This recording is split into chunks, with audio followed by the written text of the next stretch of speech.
as a nomenclature after winning. The broadcaster don't even answer my phone. They don't pick me up. They don't lay me down. They don't even have time. Oh. I don't talk. Yeah, I don't talk because God knows why it's happening. And everything I will accept it because our son Kun is vice president to him for NIMBA. The NIMBA people will not understand if I start hating on Breca. The Senate started trap for Breca. When we are wrote, the Senate did a comprehensive report of their findings and attached the Supreme Court ruling and the amnesty law and everything. And the position statement for those commissioners who decided from Guardia to where and said the way forward is a Panama House discussion for peace. Then when Breca come now, coming there, don't be there.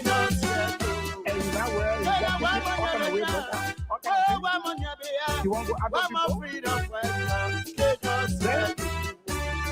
You know, the citizens control the door in the upper. So they went talking away, talking about this, but I think they did a solution. That's fast. Because of the new process. Yeah. Then they said it. When they were coming, they said they were freedom fighters. Something happened. When they were coming, they said they were liberators. But when they came here, then they started asking the money. when they came here, Oh, they changed their mind. then when I heard What kind of people they so? you were within 2%. I was me, I was What Andy. kind of people they so? They are freedom fighters. You freedom fighter, you raping our women. They are freedom fighters. Freedom fighter, you killing our children. They are freedom fighters. Freedom fighter, you destroying our country. They are freedom fighters. Ayo, ayo, ayo, ayo. Ayo, ayo, ayo. Ayo, yo, ayo, ayo. Ayo, ayo, ayo, ayo. Ayo, ayo, ayo, ayo. Ayo, ayo, ayo. Ayo, yo, ayo, ayo. Ayo, ayo, ayo, ayo.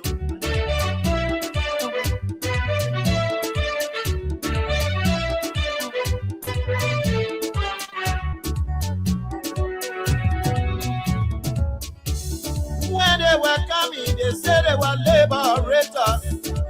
When they were coming, they said they were liberators. But when they came their time, they changed their mind. When they came their time, they changed their mind.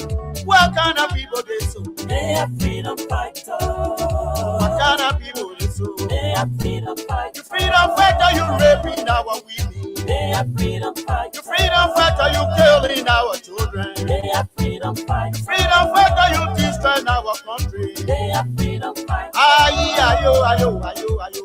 Ayo, ayo, ayo. Ayo, yo, ayo, ayo. Ayo, ayo, ayo, ayo. Ayo, ayo, ayo, ayo. Ayo, ayo, ayo. Ayo, yo, ayo, ayo. Ayo, ayo, ayo, ayo. Music. Aha.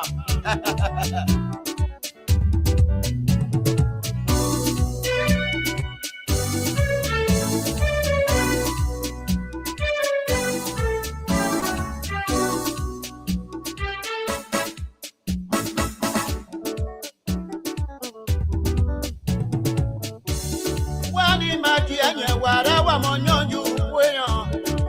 Wani madianya wara wa monyoju weyan.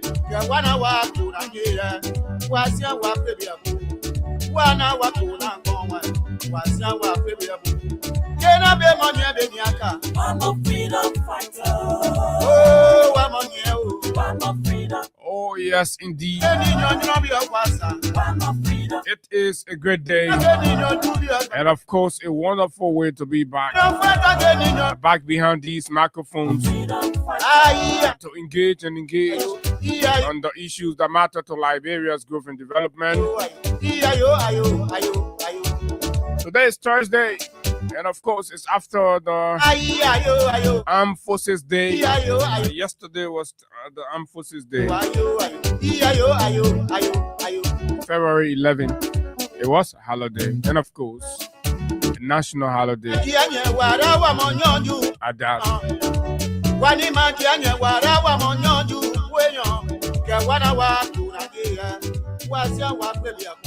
Good morning, Liberia. Good morning, just wherever you are this morning. What a great way we like to welcome all of you. Today's Thursday morning edition of the nation's premier breakfast platform on Freedom 87.9, the People's Radio. Beaming live from the heart of Carey Street in Monrovia.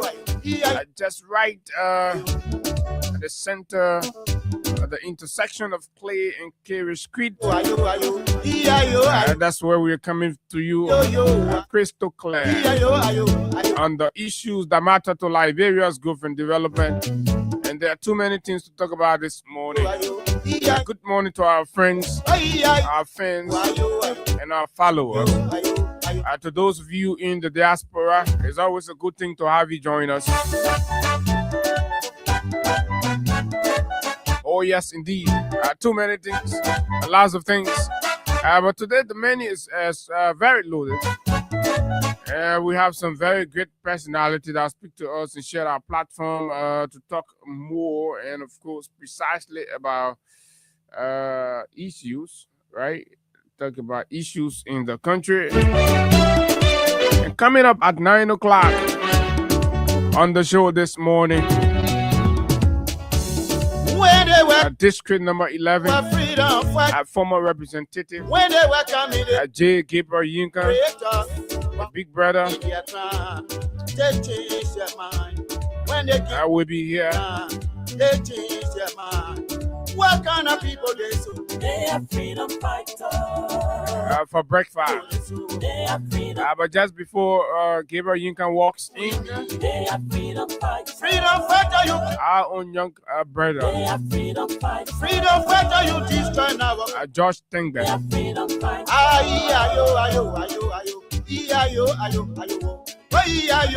from the Labor Advocacy Group.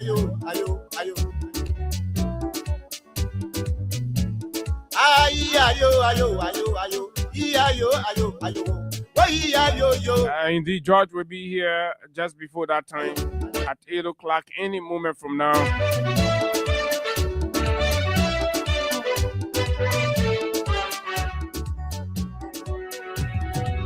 To simply look at new labor-related development at B Mountain, Sigma Group, and some concerns of contractor at the Ministry of Labor, lack in Grand Bassa County, Freedom fighters. and AFCON workers. I think you remember the other day, AFCON workers who are contracted at Asilometer were striking. They are freedom fighters. So George will be our guest any moment from now to look more into these. As elements from the government keep saying that, oh, they have resolved the issues, the country is okay, but every day Liberians are crying. The problems are coming from everywhere. Factory workers, those small work that, company that here, that they met here, the people that are working there, they're compromising their interests. The Labor Ministry collecting fees, where Liberians' rights are being abused. Nothing being done about that. But every time you listen to them, they're spewing gibberish. And one such gibberish came out yesterday from an old, unfulfilled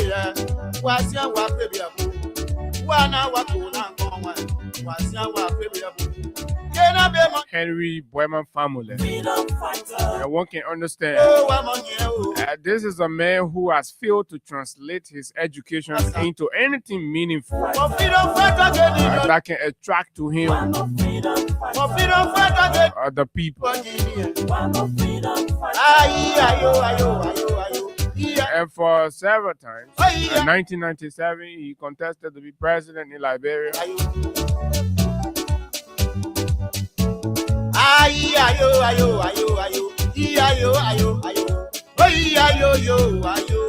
2005, 2011. Sorry, he contested again to be president.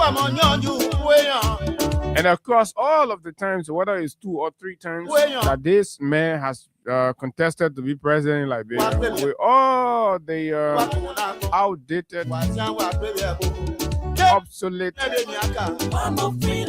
backward, reactionary, communist rhetoric, Liberians have always rejected him because they do not see themselves in him.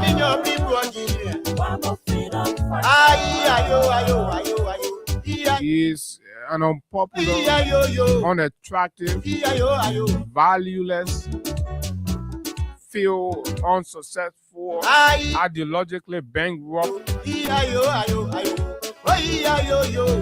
reactionary of the old order that feel they have a sense of entitlement. This is an old man that existed in Ghana while Nana Akufo-Addo was president. And in Ghana, inflation rose over 50% in Ghana. But he lived there. He was there and spewing nonsense that George Weah and the CDC has destroyed Liberia and everything. But guess what? Inflation never reached 15% in Liberia. But the men are living in a country where inflation reached as far as what the IMF had to go there. They say to be able to salvage Ghana situation, it will take us 10 years. Thanks to John Dramani and Mahama and his team that are working tirelessly to repair some of those. I mean, that's just to tell you that his issues are not about governance, leadership, and the people. It's about class. But does the man have a class? When these people had issue with leadership and governance, they defended and supported people who went to the bushes, took up arms, and kill human beings in this country as the means of confronting national and government inequalities. Oh yeah, they took up position. What kind of people they so? In governments duped to be anti-democratic or fermenting anti-democratic tendencies. This man was National Security Advisor to former President Ellen Johnson Sirleaf. Mayhems were created and of course committed. And wrongfully advised the former president that saw about 16 also Grenadians illegally incarcerated and kept behind bars based on the likes of Bremer family. I mean, these are the kind of people. And you wonder why Liberians keep rejecting Bremer family. This is the reason. Our generation cannot ever accept a Bremer family who just mount podium and speaks loosely. And I heard him talking about, we'll go, we will be here, we'll go, we'll talk to our people. You can talk to your people. You talk to our people, your people for yourself, on behalf of yourself. You could not win 75,000 votes. You could not get for yourself. On your own account, with everything you know, 2 to 3 times you've done it. And you think, what do you have? What message? You're sitting there be talking blah blah blah nonsense, divisive rhetoric, unfulfilled, underachieved.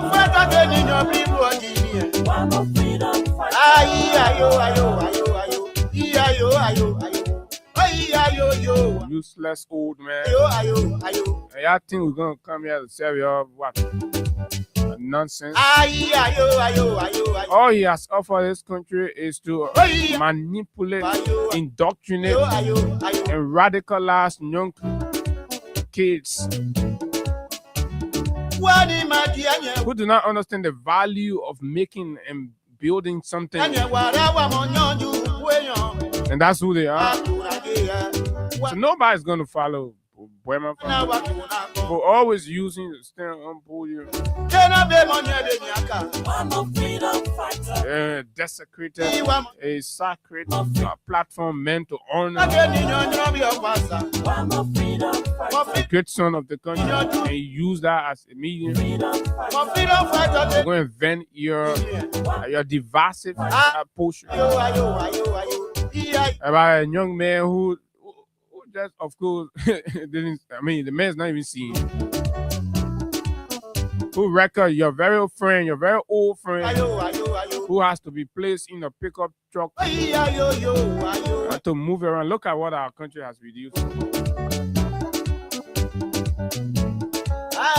Using pickup truck to inspect troops. You can't say, my friend, president, my friend. My brains are crying. You're not even addressing the issues.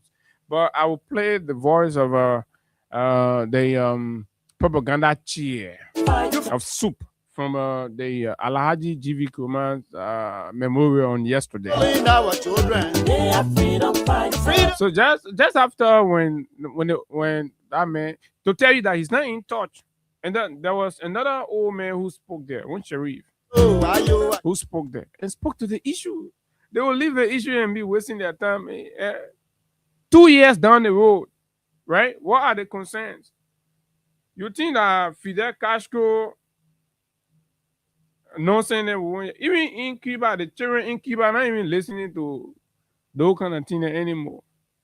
Then you come here, you lead the subject, and you focusing on people, calling somebody rascal. You have people who are seated, and I see everybody say, oh, because that's somebody told them talking to, that's somebody told them talking to. But you have all the former government officials in attendance. You have Mama Kabedete in attendance, a lady who lied and corrupted the country about 285 pieces of yellow machine, a fraudulent process. You have Mama Kabedete seated there. Where everybody say, oh, no. And you see, it's a whole stereotype. It's a whole thing about just believing that this person, why it is you, right? You have people seated there that have been in government that up to now have not accounted on an attempt to launch accountability questions. They say it's witch hunt. They're there. At least the likes of Stewart are challenging the system. You say, oh, this. Up to now, you're still in court. You can't prove a thing with all the nonsense. So you carry that old unfulfilled man as a Boema family. You're carrying. There you go, proof. Stewart stole from the treasury. There you go, prove it. The very man that sat there in this country for 12 years, Robert Salif, was pillaging and bankrupted Nuka. And that man was there. He did not issue a war. He bootlegged Ellinger for 12 years. That man looked like revolutionary to you. Have you asked yourself why Liberians keep rejecting Boema family? Even a class is the least. Right? Why Liberians keep rejecting? The man says he's a communist.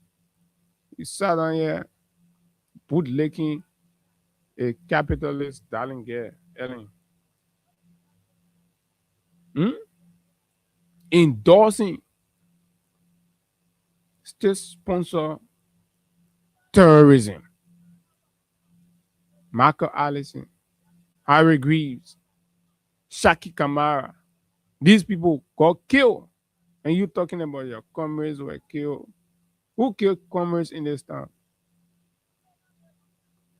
Your national security advisor, the former President Ellen Johnson Sirleaf, air advisor, Grand Gideon's rights were trampled upon, suppressed and denied their political freedom, were oppressed. They were locked up behind bars based on your divisive advices to the former president. Up to now, you can't prove anything. And you sit on there, you can't talk about what. I think we stupid in the country. We ain't get sense. Low in your face and say, you see, listen to the young. Listen to Pole, I think they call him Pole. Talking about the issues. Us in different strata of the liberal space and the revolutionary journey. Today, Photo Alhaji GB Kumar is identified with us and lead us in different strata of the liberal space and the revolutionary journey. Today, Photo Alhaji GB Kumar, an individual who defied all out and stood the ground for certain layer of Liberians that were marginalized, kneel and she, only because they bear certain limitation. Today, we stand here to memorialize Kwame Photo Alhaji GB Kumar. Even though what we fought for yesterday is bastard time on the administration. Let me hold it there. What he fought for yesterday was equality, the fair distribution of the nation's wealth, and of course, against discrimination and elitism. Alhaji was a victim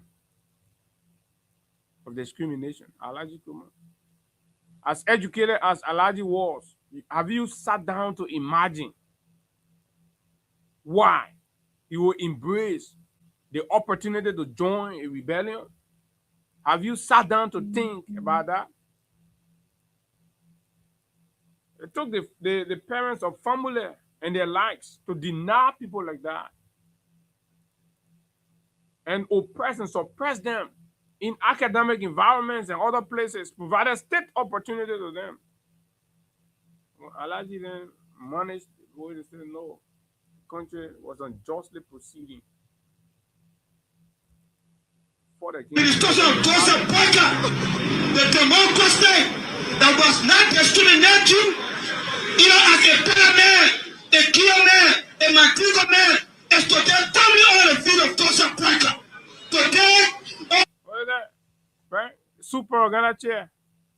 What did the young brother say? And of course, he was just right to the point. Those were the vices that Alhaji GB Kumar and others stood up. And in spite of their education and their national stature, the revolution was an option to correct the national imbalance. That was the decision of their generation. So you can imagine the degree of suppression that happened. And then young man is able to what? To read between the lines and see, look at what is happening around us. Look at the structure of the government, dominated by one set of people. Dominated by one ethnicity. Even government contracts are dominated by the president kinsmen. Right? When the revolution happened, the people who were mobilized to join in because they felt the American Liberian had it all to themselves. And then when Doe and his boys took over, they equally reserved everything for their kinsmen. The rest of the society felt neglected. And they felt a reason to reject. They felt a reason to reject the status quo. I do not agree with the path they pursued. I felt they would have done it other way. Do I support the revolution? No, I am a victim. But at the end of the day, that's what we go to we go to school for, and we get educated to read history, understand the purpose of history, and then be able to juxtapose and have a fair and reasonable understanding of what certain vices. Listen to the young man. Because of this leadership, we are seeing a government that have taken all of the executive positions to not accounted. This was not what Alhaji GB Kumar fought for multiple years ago for the democracy. I want to say this to you, the people of Nigeria, that insofar the revolution of founders to the unification party is about no elements of deceit will parade the political governor and act as instrument of righteousness. Yesterday, those who We parade the corridors and act as instruments of consciousness. And this goes to family. People like Boyman family, in spite of the education or whatever, they've got no real nationalistic pedigree to be masquerading the corridor here as some kind of people with the moral uprightness, the value to be talking about leadership and governance. When they went in bed with people who suppress our people, killed them, murder them. You come here after many years, try to confuse the young people, the young generation, think we'll sit down and allow that to happen. Tell us, what did he do for Liberia? What have you done for Liberia? For many, many years, you've mounted podium and just say these things, rhetoric, just pull literatures together. Oh yeah, we respect you for that. But just oppose family to a PS in Ghana, Nigeria, Ivory Coast, and check their legacy. Even in their villages, go to family village and see what he has there. Even his children would never ever accept to sleep at night in family village. How your education become a curse that even generations after you cannot be proud to associate where you came from. You sit down and you say this generation should look at you as a man to direct our future. For what? Family, you can't. You're wasting your time. You need to wake up. Your days are over. These are days of true progressive elements. You're wasting your time. Put yourself together and say progressive and support that armed struggle and on the undemocratic seizure of power in this country as your means. George Weah did not do that. George Weah accepted democracy to continue, even with the slightest. First time in the history of the country, can you do it? Can you, family, do it? Do it. Can you? You have never come close to power in this country. But look at your arrogance. Imagine where George Weah reached. You will never reach there. You can never be president even for a community social club that has to conduct an election. People looking for tangible. People not looking for sweet talks. But it's not short of sweet talkers.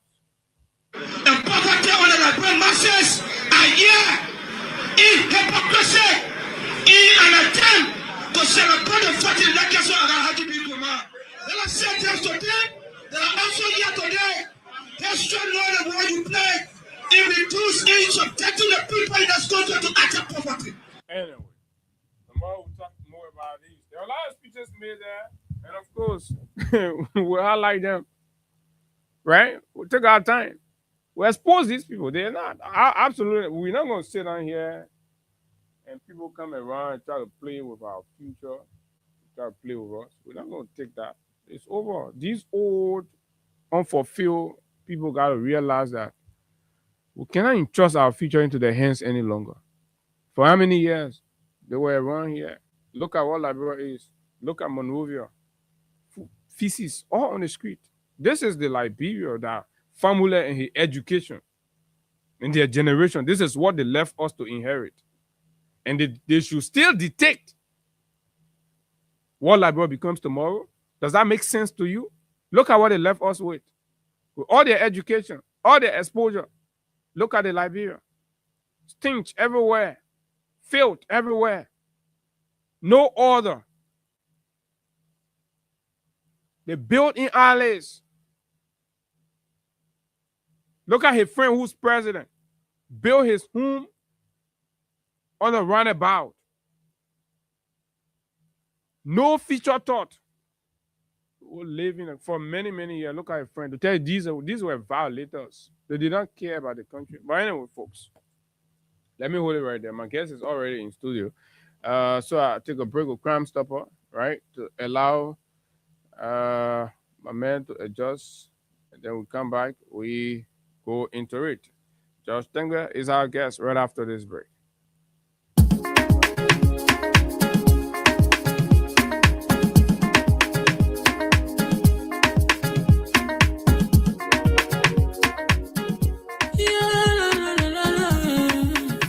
It's about musical. There are crimes in many places. In every community, you can see. So if you see crime, report it. Don't take law in your hand for the right authority. That it can't take care of it. Crime Stopper here for us, bringing safety to your door. Whether you rich or you poor, if you see a human target, and I mean you check. Do it for your safety. If you see it, don't keep it. You must call to report it. Crime Stopper, the people bringing safety to your door. Crime Stopper, stopping crime and making peace for them before. Crime Stopper, Liberia, from the center to interior. Crime Stopper, keeping us safe, they're stopping crimes for all of us. Crime Stopper, the people bringing safety to your door. Crime Stopper, stopping crime and making peace for them before. Crime Stopper, Liberia, from the center to interior. Crime Stopper, keeping us safe, they're stopping crimes for all of us. Crime Stopper Liberia is your community crime fighting partner. Don't take the law into your own hands. Remember, if you see a crime, report it. This is a message from your own self, Old Man Sam Cyan. Crime Stopper, the people bringing safety to your door. Crime Stopper, stopping crime and making peace for them before. Crime Stopper, Liberia, from the center to interior. Crime Stopper, keeping us safe, they're stopping crimes for all of us. Crime Stopper, the people bringing safety to your door. Crime Stopper, stopping crime and making peace for them before. Crime Stopper, Liberia, crime and body. Don't take law in your hand for the right authority. That it can't take care of it. Crime Stopper here for us, bringing safety to your door. Whether you rich or you poor, if you see a human target, and I mean you check. Do it for your safety. If you see it, don't keep it. You must call to report it. Crime Stopper, the people bringing safety to your door. Crime Stopper, stopping crime and making peace for them before. Crime Stopper, Liberia, from the center to interior. Crime Stopper, keeping us safe, they're stopping crimes for all of us. Crime Stopper, the people bringing safety to your door. Crime Stopper, stopping crime and making peace for them before. Crime Stopper, Liberia, from the center to interior. Crime Stopper, keeping us safe, they're stopping crimes for all of us. Crime Stopper Liberia is your community. Don't take it into your hands. Remember, if you see a crime, report it. This is a message from your own self, Old Man Cyan. Crime Stopper, the people. Hey, Crime Stopper Liberia, official. So, who's partner to the Freedom Money Rise Committee 7.9 days in Liberia's breakfast platform. Of course, we are very pleased to have with us our first guest, Mr. George Engbe, a labor rights advocate, and of course,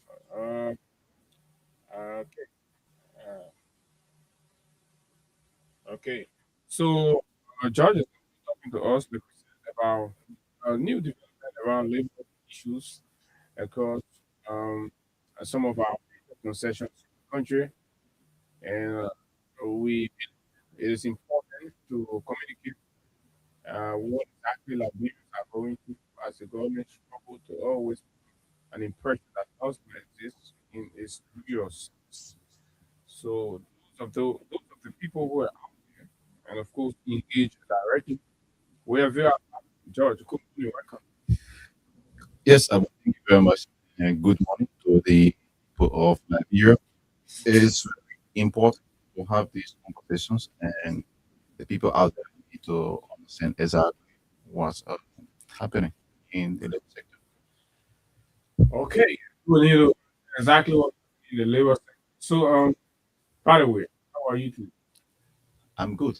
I'm good, Abu. And I can say everything is fine. My health is perfect. I'm very okay. So we give what Okay, so I need to be honorable and ah, with some strength so that you know. okay.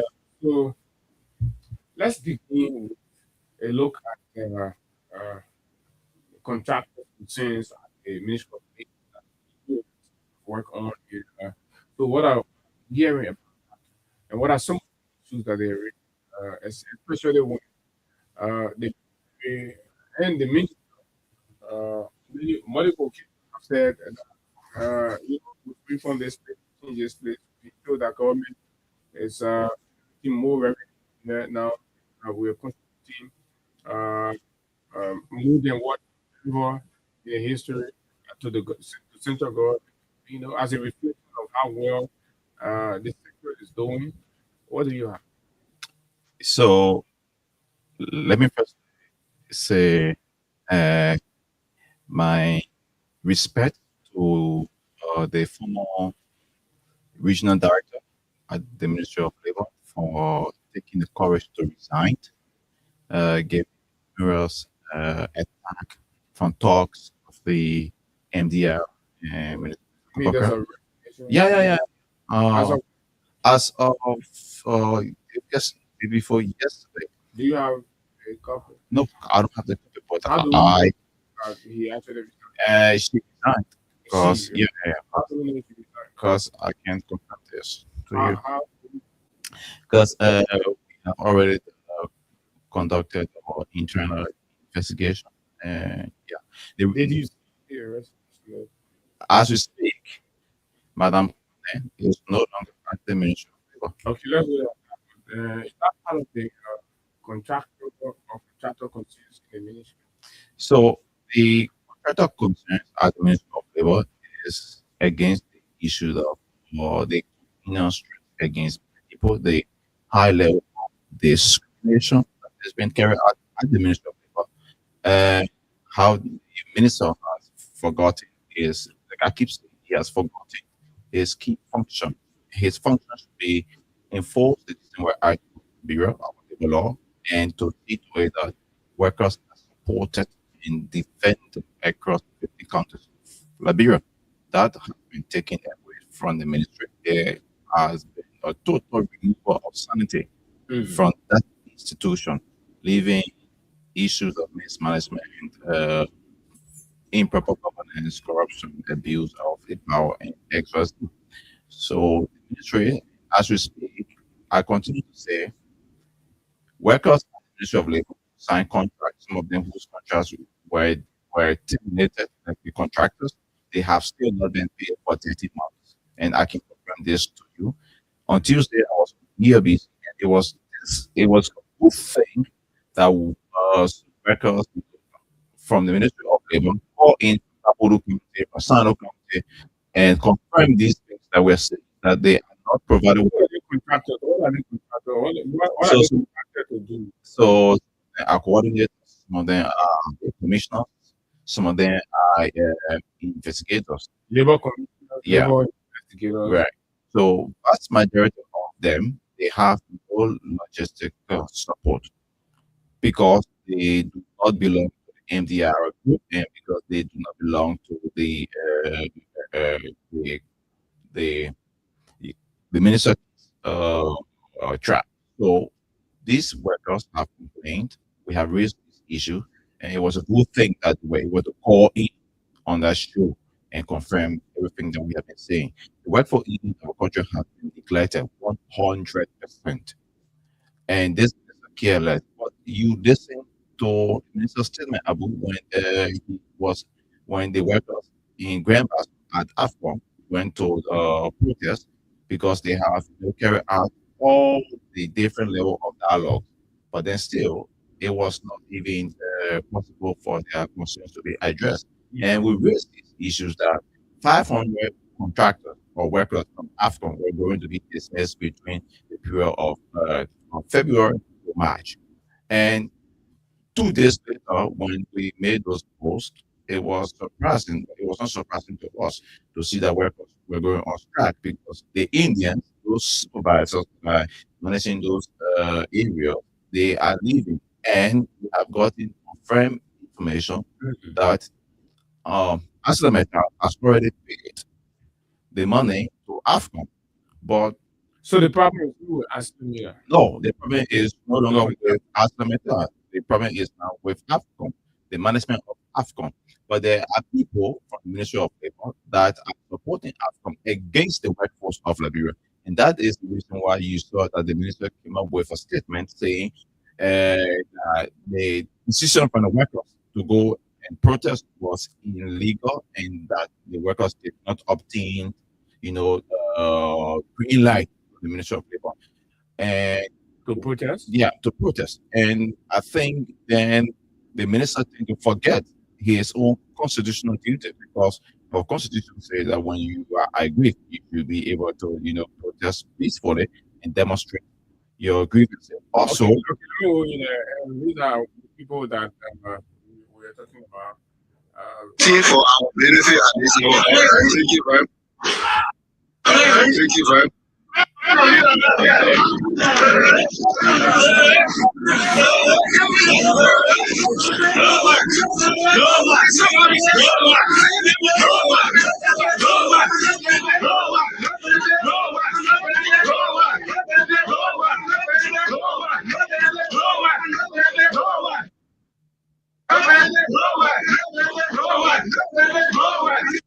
There's a over 800 Liberian contractors. 500 of them are going to be dismissed. 500 of these people. I'm telling you. Abu, Why? 500 of the people will be dismissed. This is nothing like hidden secret anymore. We have given you the information now. 500. And they will be dismissed because there is one labor commissioner, Mhm. and I will call his name. His name is Jackson. He has reached the retirement age. The retirement age. Okay. The Minister of Labor will refuse to retire that man. And that man belongs to the MDR belt, and he belongs to the king strap of the minister. That man comes to a town every Monday. Okay. He leaves from Grand Bassa and comes in town every Monday to meet with the Minister of Labor. Every first Monday in a month, Mhm. that man will report allegedly. But this I can say, these are confirmation because of the people that provided us with this information. That man will bring $30,000 US from AFCON alone to the Minister of Labor. That is an allegation. Of course, it is. But it is all up to you, journalists. Oh, what is Journalists- it $30,000 for? Because the $30,000 is a bribe coming from AFCON to the minister. So are you saying because allegedly the ministry receives bribe through the minister and that commissioner you're talking about, right? From AFCON. This is the reason why AFCON has been reneging on paying the benefits Of these course, people. because the benefit are going in the pockets of Commissioner Jackson and the Minister of Labor allegedly. Can you prove? This is the reason why I'm asking you, the journalist, to go do your journalistic work. I agree, I but give you the if- information. If you put the information out, and then we are interested in how you got the information. So I will not disclose my source to you, but I'm telling you from the intel that we got from AFCON Mhm. and the intel we got from other sources, the minister is receiving that money every month from AFCON against the very workers that they're protecting. So Security, they are around this level. So if you can look at this project, this is a project that we have continued to talk about. Brother Liberians, let us be real. This project is $1.4 billion project. How can a Liberians, your own country, you build this project and you don't have a benefit? That's what the company is trying to tell. AFCON is trying to tell us that we don't have a benefit. We are requesting for hazard benefit. We are requesting for honor pay. So if you look at it now, we are carrying it live. So this is the time we need our benefit. The project is coming. Okay, so George, you saying the reason I play this part, you're saying here that based on these concerns and that most of which are legitimate, right? Workers, they're entitled to these benefits, and they're saying the contractors have not provided them those benefits for them. So instead of the labor ministry moving in to ensure that they receive those benefits, and 500 you're saying would be dismissed. Of course, 500 of these workers will be dismissed. And it's very simple. Go to AFCON, call some of the correspondent from Basel, ask them 121 supervisors that are Indians. They will start leaving the country as of the 21st of this month. Why they leave? They are leaving because the project is going down a little bit. The project that they came to do is running down. And also, they are leaving because they have gotten some money from these workers' benefits. In Kohu, someone will say, in a conspiracy theory or practice with folks at the Ministry of Labor against these workers. And this is the reason why you see. So what I want to know, are they going to pay them before dismissing them? So whether they will pay them before dismissing them, I think it is clear that the ministry, AFCON don't want to pay these people. And what role is the ministry playing? So the role the ministry should be playing is to go there, invite AFCON management, invite the workers' union, and have a conference to listen to what these people are saying. But the minister will not do that. Instead, the minister will say the right for the people to go protest and demonstrate, even though they have absorbed every diplomatic procedure in China for their grievances to be heard. And nothing has been done. But the minister will come out to make some irresponsible statement to say that these people have no rights to go and demonstrate. And he then tend to... You're predicting what the minister will say, or he said it? But that was just what the minister said. When? Where? A few days ago. That was just last week. Are you strange? This thing, it was all published everywhere. Even we condemn it. A lot of worker union group in this country also condemn it. If the minister said that, probably then the folks did not, utilize the available revenue. No, then as a minister, you don't make such a sarcastic statement. As a minister, you will then send your inspector general to go to those people, or you will send your commissioner in Grand Bassa County to go there and listen to the plights of these people. You will not tell them, you will not condemn them.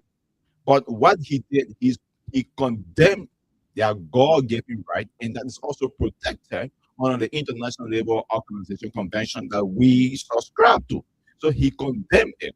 In the fact, owing to the fact that he condemned it, that tells you the minister cares less about the workers in this country. He don't care. He cares about himself. Let's talk about B Mountain. Abu, the situation at B Mountain is one of the troubling cases, I would say to you. As a matter of fact, since that Kinja massacre took place, that has not been resolved. That is the first thing. If it's resolved, what do you mean? I remember upon the time the government of Liberia said they are into some sort of settlement where family will be benefiting $5,000. So, Abu, if that was the case, believe me, when we went to Grand Cape County last week to ascertain what is currently happening, workers, the community dwellers were not still saying that the case has not been resolved. So what did the community dwellers say?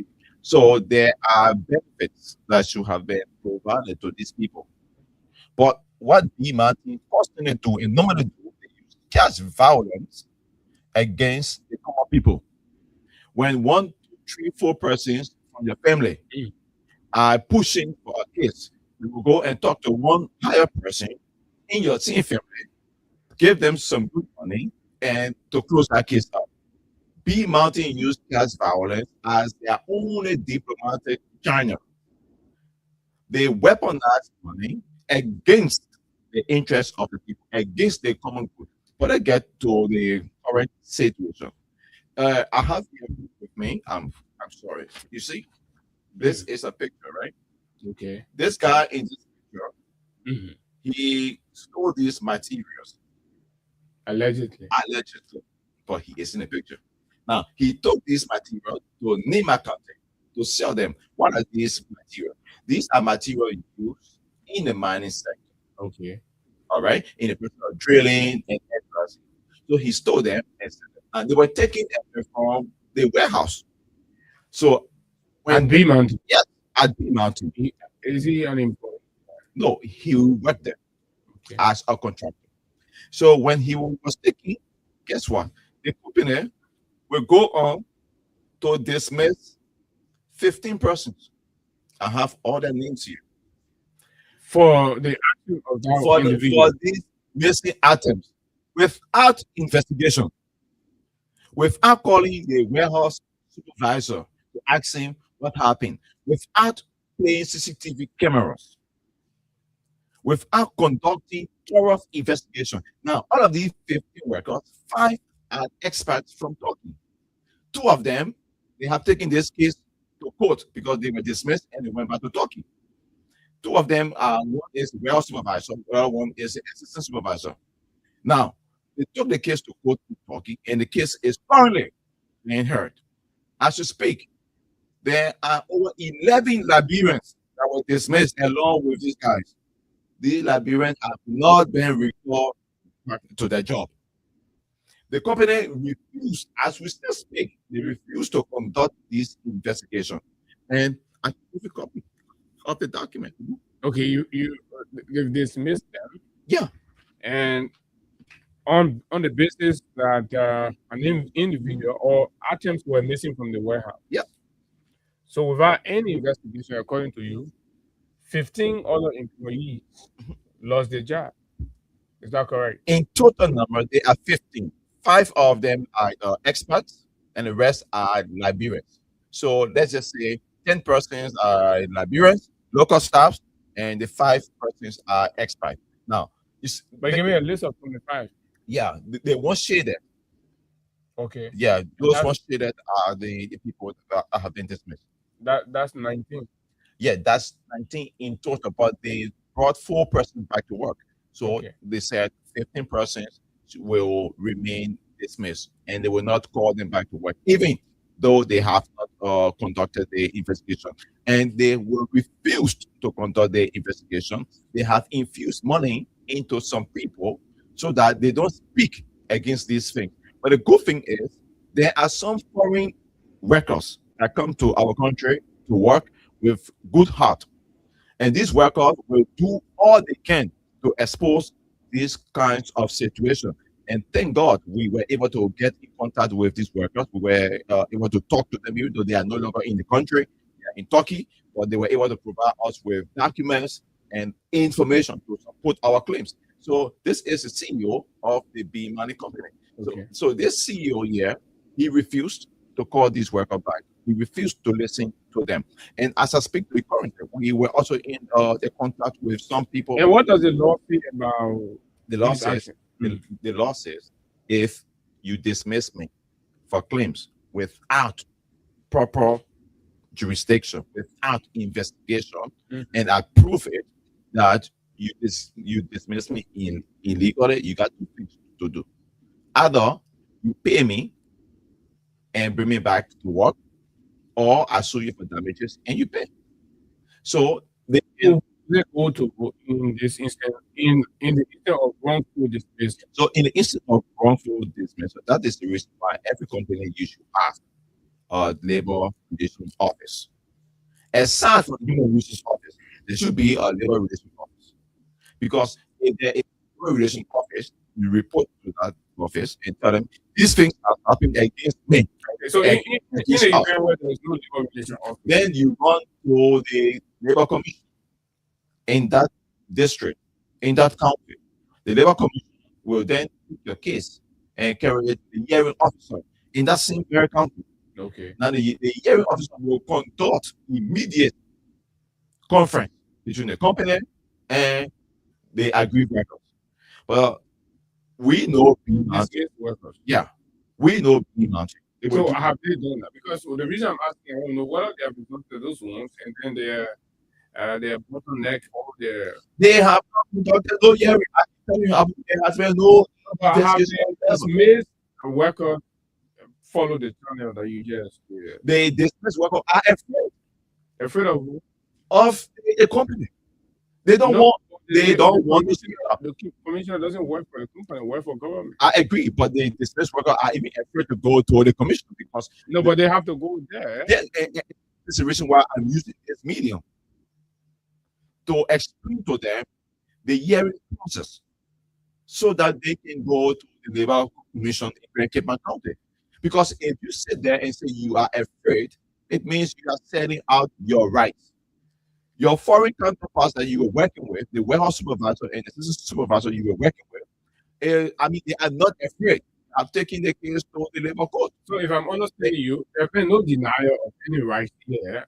Agree, according to you, and the way things happened, they were wrongfully dismissed, or they have not tested the system to see region yet.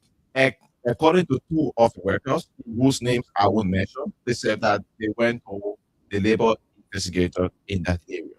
When they went to confirm these cases and appeal, the investigator told them that he was going to contact the labor commissioner and get back to him. So he made his contact, for as of current, this case has been in place now for 2 months. They have not gotten back to these people. Now, my issue is if workers are abused or they were illegally dismissed, it is only important because these are not gossip. They are everywhere. It is only important that the labor commissioner and investigator put the interest of the workers first and say, let us come in to investigate. But also, it is important that if I am an aggrieved person or hurt, I have to be able to present my case to the authority. If I don't present my case, then I don't understand basically how things are going to work out. Is there any other issue of concern at B Mountain that we go to see? No. That is the major issue of concern. And please, I am going to share with you these chats. These are confidential chats that will be shared between the warehouse supervisor and another local worker here in Liberia, in Grand Cape County. Okay, so let me read this one. Yeah, right. This is greetings, Steve. I'm attaching the report written about me. There are 5 accusations. All 5 are false accusations. Why didn't you, as our boss, give us the right to respond? Even a man going to his execution is asked for his last word. It wasn't right at all. You dismissed us as thieves. Now, when I start a new job, who should I write references for from my previous office? Right? It was what one of the guy wrote. In talking. Okay, so this person. Yeah. Right? So then he's greeting Ogus. This is a decision made by management, and we, as a department, were not given any say in it. So you see it. So the management refused to call these guys. They refused to have any hearing. They refused to conduct any form of investigation. Now, the local staffs here who be local managers for B Mountain, the management have threatened them that you cannot speak to this case. We don't know the internal motives of B Mountain. But if it's threatening them, what do you threaten them for? What? The conversation, definitely this interview. Yeah. But they are no longer in their employ. Why are they holding back? Why shouldn't they hold back? They are asking that their names be clear. The 2 foreign workers are pushing that their names be clear. Because if my name is not clear, it is also possible that I don't have the chance to have another job because there are no recommendations, there are no reference. It is only important that the Liberian workers here, currently in our country, at B Mountain, that were also dismissed. Liberian workers are begging you, please follow the channel. Take your complaint. Don't be afraid. B Mountain will still dismiss you and don't call you back. So let's say they're afraid. You're an activist in the sector. What help do you render? The only thing you can do basically is to write the Ministry of Labor, right? The Assistant Minister on Labor Sector, and CC copy the Inspector General of Liberia at the Ministry of Labor, so that they can send a team there to conduct investigation immediately, and that we are already doing. But look, all of these things will not work if workers think they can sit back and don't speak up when their rights have been abused. You have to talk. Okay. Sigma Group. What do we have from there? So, Sigma Group, as of current, we have conducted all the legal processes. We have used all the diplomatic processes. We wrote the Minister of Labor, but he trashed our document because it is coming from one George Stinger and his team. We wrote the Assistant Minister on Labor Center. He also trashed our document because it's coming from one George Stinger and his team. So we wrote the Inspector General, and it was good that we were at the Ministry of Labor last week. We met the Inspector General, informing him about this situation. The workers in Grand Bassa County, the 65 workers in Grand Bassa County, they still have not received their benefits since March 2025. What is Sigma Group and what do you? So Sigma Group is a company in Liberia run by Lebanese. They are into projects. They do projects, the mega projects for companies. So this current project is worth $10 million US, and they got this project from Stop and Shop. Okay. So Orange Liberia hire Stop and Shop. Stop and Shop hire Sigma Group to go and build something called the Orange Data Center in Grand Bassa County. So Sigma Group requested for 35 trained workers, technicians. Some of them are supervisors for steel bending. Some of them are supervisors in carpentry and egg dressing. Took those 35 workers from Monrovia, carried them to Grand Bassa. The first thing they did that deprived these workers of basic rights and tools was they put 35 persons in 3-bedroom house. We have pictures of it. That house, you guys are sleeping on the floor. No bed sheet. I can share them with you even currently. It's going to show now.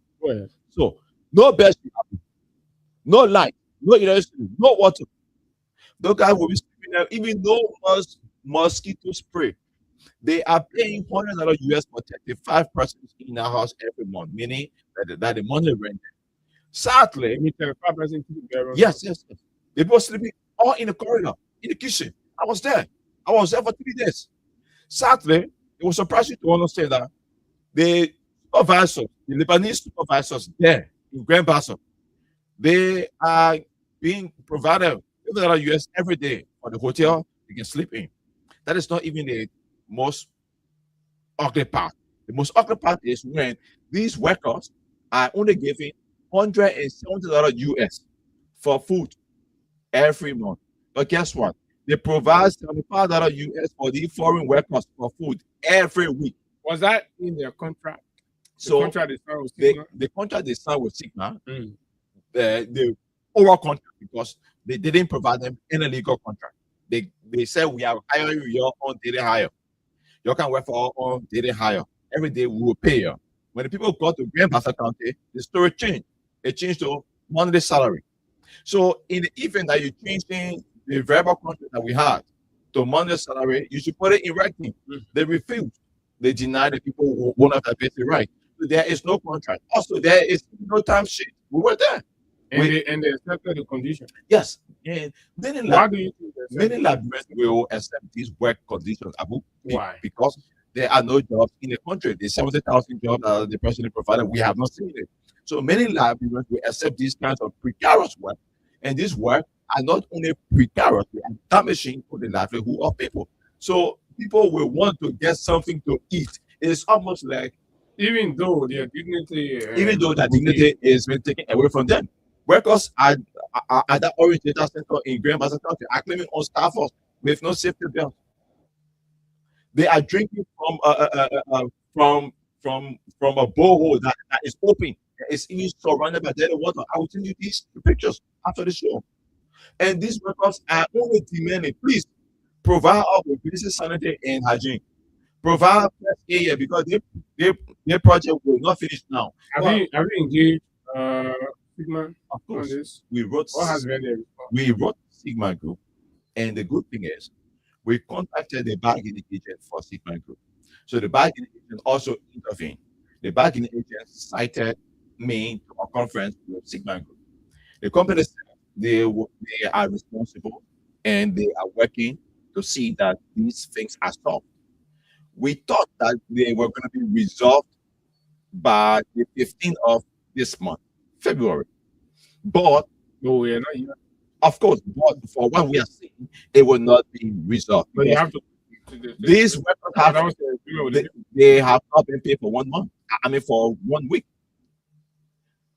So Are they paying weekly or monthly? you said you would pay them weekly. You changed their contract to monthly. Later on, then you change it to weekly. Now, after when we started to intervene to carry on the investigation in the supposed thing, we reverted to weekly. I mean, to daily. So now they wait for 7 days. They have not still paid them. So how for about the 7 days. government institution there? Labor ministry? So we also wrote the Labor Commission in Grand I mean, Bassa. are they aware? They are aware. And as we speak, the workers are planning to have a go slow. The workers are planning to protest, and for that protest, we will also be in Grand Bassa County. But I asked them to be patient and wait a little bit. Let's give Sigma Group between now to Thursday.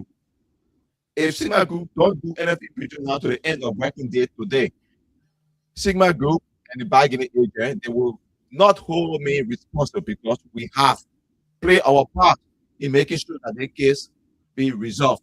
The company is persistent. So instead of the labor ministry moving in and resolving this on behalf of Liberian citizens, they left by themselves. But I just told you, Jackson only cares about collecting his 30,000. Jackson is the labor commissioner for Grand Bassa County, the one who are doing that should be retired, the very old one. It's the one that brings the Is the one that definitely every month, every first working Monday.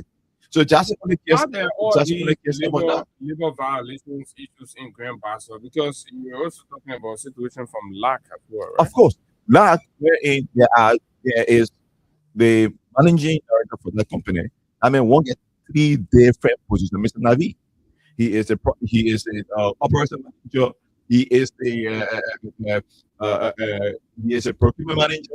He is the warehouse manager. They want But one law has it violated. So honor our law. You're one. Abu.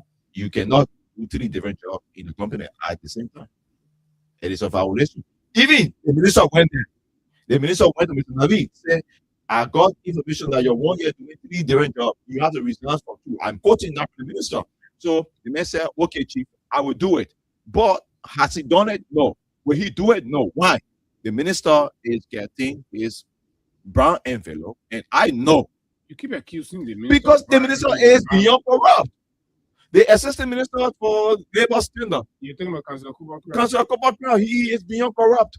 And I can say to anyone for free, that Minister of Labor will never improve under the administration of Councillor Kopakra. That man has to resign or he be dismissed. Assistant Labor Minister, Our workers are aware of these things. That, Of that course. the rights as trampled upon Of- is being compromised. by even the- workers at the Ministry of Labor, I just told you, contractors have not been paid for 13 months. and they say these things. to you. And they don't want to say it. We have these conversations almost every day. It is sad, Abu. The minister cares less. The minister cares about, and as we speak, I can say this, fellow Liberian, by the time the minister resigns, if he will, or dismissed by the president, the So he enjoys the confidence of the president. yeah, definitely, because he supports the president. He supports the government of Liberia. Those other entourage surrounding the president, they get their share of the money. But why do you think the contractor that is producing or any weapon, why do you think they are still taking 60% and Liberia take 40%? Said the Liberia is 60%. Liberia is only taking 40%. We our own work permit, our workers, but CETIS is taking 60% out of that fee. Liberia take 40%. We thought that this minister, saying he is a lawyer, and coming through the mantle of rescue, they were going to repeal these things because they said most of these things were wrong. They said they were going to cancel certain contract because the contract came into our country illegally. The contract came in, some kind of friendship basis. But guess what? The ministry don't even have cars. They got only 5 cars. Certain Liberia was the one that provided the ministry with 11 cars. And the 11 cars is share Even a company contracted by the ministry, Yeah. rather. Yeah. Provided under the terms of their contract. Yeah. This is my understanding that it is under the agreement between Liberia and the Ministry of Labor. So these things are just happening. The minister care less. The minister cannot do anything. The minister have given the authority to all the assistant minister and the rest of the guys to do their own thing. That is the reason why assistant labor minister will go on to issue temporary work permit and sign on it, and the minister will do nothing even when we expose it. That is the reason why Labor Commissioner in Lower Malkibi County will do all he can to collect lawful funds of $5,000 that belongs or that should go to the NRA, but it will go to his pocket because he knows that the minister will do nothing to him. So these things are happening daily and on a constant basis. And before I forget, there is one situation that took place of recent. There is the assistant director for alien registration at the Ministry of Labor. There was a case that he, created fraud that allegedly he talked to somebody or company about providing them with work permit. That boy was suspended. Now, given his suspension, the ministry said they were conducting investigation. They conducted the investigation, and the investigation came back that the boy is not guilty of the crime. Even the minister came up with a press statement that the boy is not guilty. Sadly, the deputy minister for administration, Minister Menswo, at the Ministry of Labor, said the boy cannot go back to that position. So they have transferred that guy to the tripartite division. And guess what? The man is saying he wants that position to be occupied by someone from the MTR, from his kinsman. And that is the reason why now we have a new director or assistant director for alien registration at the Ministry of Labor. So you have this kind of mismanagement of that sector. You have these kinds of heinous crime being committed almost every day against workers, even against workers at the Ministry of Labor. So this alone just tells you that this Ministry of Labor, this administration, will not in any way improve. And this shouldn't be surprising to anybody. And in the next couple of days, months, or maybe a year, you will see that many more persons will resign from the Ministry of Labor because they are tired of abuses. They insult and threats against their life from talks and books of the MDR and the entourage of the Minister proper. Okay, so his name is Josh Tenge, and of course we'll be talking labor issues across different companies operating in Liberia and contractor rights issues and all of that. It's your turn. Let's hear from you whether you're in some of these affected areas, B Mountain, Sigma, and Grand Basso, AFCO, any of the AFCO groups. George have said that with what he's gathered, the 500 of those that were involved in that lawful call to action will lose their job, right? 0776 104 104 086 500 104 plus 231 86 500 104 are the numbers to call. Let's hear your views on this plus other. Good morning. Good morning to you. Good morning, sir. How you doing? I'm okay. Let's hear you. Yeah, I want to hear that it's not member on him as the former senator. Is that dropping me? No. The former senator is from local county. Josh T. Temer is from local. My name is Josh Temer. Sorry, there's the other people behind the studio. We are working with a lot of people. So we try to talk. Even when the going is store for me, I'm working for a company with HK.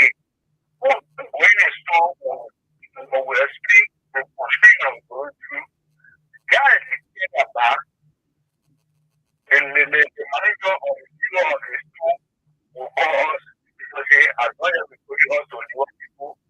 They need we'll get where we are going.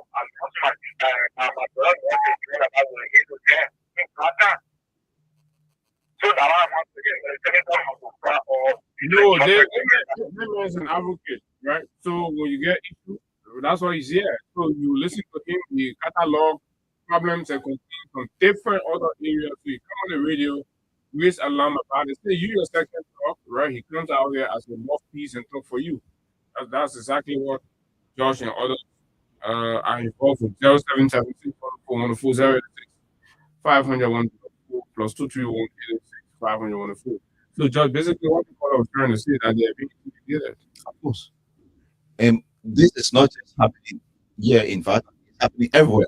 We're in Grand Plaza. 4 stores on Thomas Buchanan Street. We investigated. As soon as we approached them, the workers, because normally when we are going to conduct investigation, we want to go talk to the workers first. So when we approached these workers to talk, the manager of good morning. How you doing, sir? Morning. Let's hear you. Yeah. We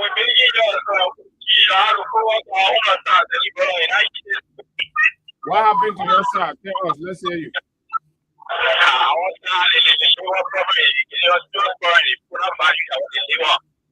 Yes.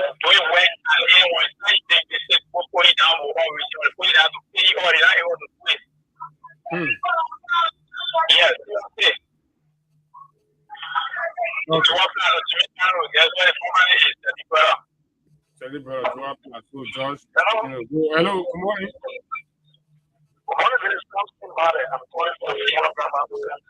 Go ahead, something with Grand Bassa. I guess I've said a lot about issues in Grand Bassa County. Let's hear you. I'm getting this,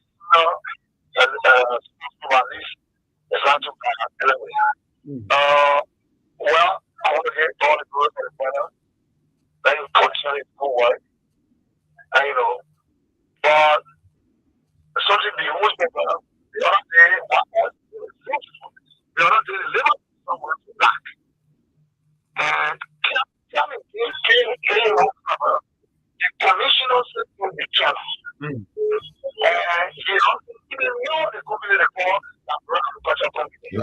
Jackson. When you went there, if the commissioner listened, or anyone listening to the radio, then I come up and say that or you will not suspend it by the labor ministry. And the lab will continue complaining. The lab will even the union was complaining that they don't even know the labor commission, they don't even see it. And normally stay to Buchanan and do visit the different. So one thing that you did, I'm really for giving God of God. And later to the law Minnesota, the one person was.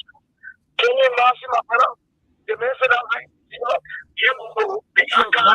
basically why a lot of issues all over because the commissioner about the people. Good morning. Good morning, my brother. Why is it? Go ahead. No, don't waste your time. There's no labor law. There's no labor ministry. I'm telling you. You get this stuff on labor. Nothing there for us. You also have to take a bath. Labor ministry is not for you. So what if you want to do my brother? You want to see what happened? Whatever was it. Thank you. Thank you. Okay, thank you very much. Good morning. Yeah, I don't know if I was thinking you went out or confused.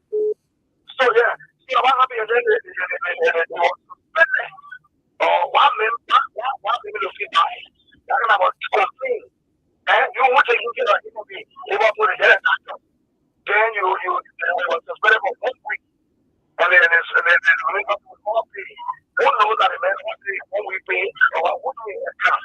That displays to the people what thing to the record in Canada. Your commission will not pay for one. That's the commission suspended for like 3 months. Not that day. Because he said I'm reporting the welfare of people. And there is a rescue of the honor of my people. I was one of those. I'm the rescue ultimate today. We all saw everything that we put on that then commissioner cannot even know what it was like. He didn't even know the info or the minister was there. At the end of the day, what's the point? The minister But you think Cobra Cry working? Well, one way or the other, the government is not for the money. Government is dynamic. Then why if Cobra Cry is providing adequate supervision, the issues in Grand Bazaar will not be like that? That's also enforcement for them. Just to leave your law. The issue is the way we can ball. The only way you can school and open your mouth. For such a community, why is it so? Why is it that they also have a thing but who said the way to address it was the entity now? That was is that what the law said? All right, thank you very much. Good morning. Yeah, good morning. Good morning. This is Manuel Copa. I'm from a part of the district. I just want to thank you guests and President Justice. I do follow him, and I have live on God, gentlemen, doing the best for me. Postman on education. But my opinion is because I want to war. State people can't move. They cannot be corrupt, private citizens of their own rights. The ones you we have little minister, little commissioner, that has a string of there's a point in the morning society of the friend, they are made of the standard. Once you have the degree of the education, to be an honest man with the faculty and credibility as a minister or commissioner, because you are serving in the interest of the people. It's so disappointing. I pray that God will help you so you can have the work. God bless you. Okay, thank you very much, Pastor Kubo. Good morning. Yeah, good morning. You're getting early and this morning. I put the morning you don't get September or September. Oh, all out of you are one of the you know, what we see in the labor sector and the public was our I mean, nothing to address people. Go all across the country, there are bad labor practices being carried out as profession there. Even people who should be having companies, businesses. Let's hear you. How you doing? How about it? Yeah, managing. Yeah. I just wanted to say something short. They won't move on. People been complaining about it. People been complaining about it. We don't have labor to do in the country yet. Nothing yet for nothing. We just do things. But if people do things on their own. Why is that the way it's supposed to be, man? No, it's supposed to be like that. It's too painful. It's too painful. You know what the main thing down there? Tap out. You know what we're in now? They're not easy. Liberia in trouble. We are in trouble, my son. We are in trouble. Okay. I tell you, thank you. Thank you. Bye. Thank you very much. So let me hold the pause right there because in another 2 minutes, George, you listen to the caller. Right. So the Records Art is Seti Brothers.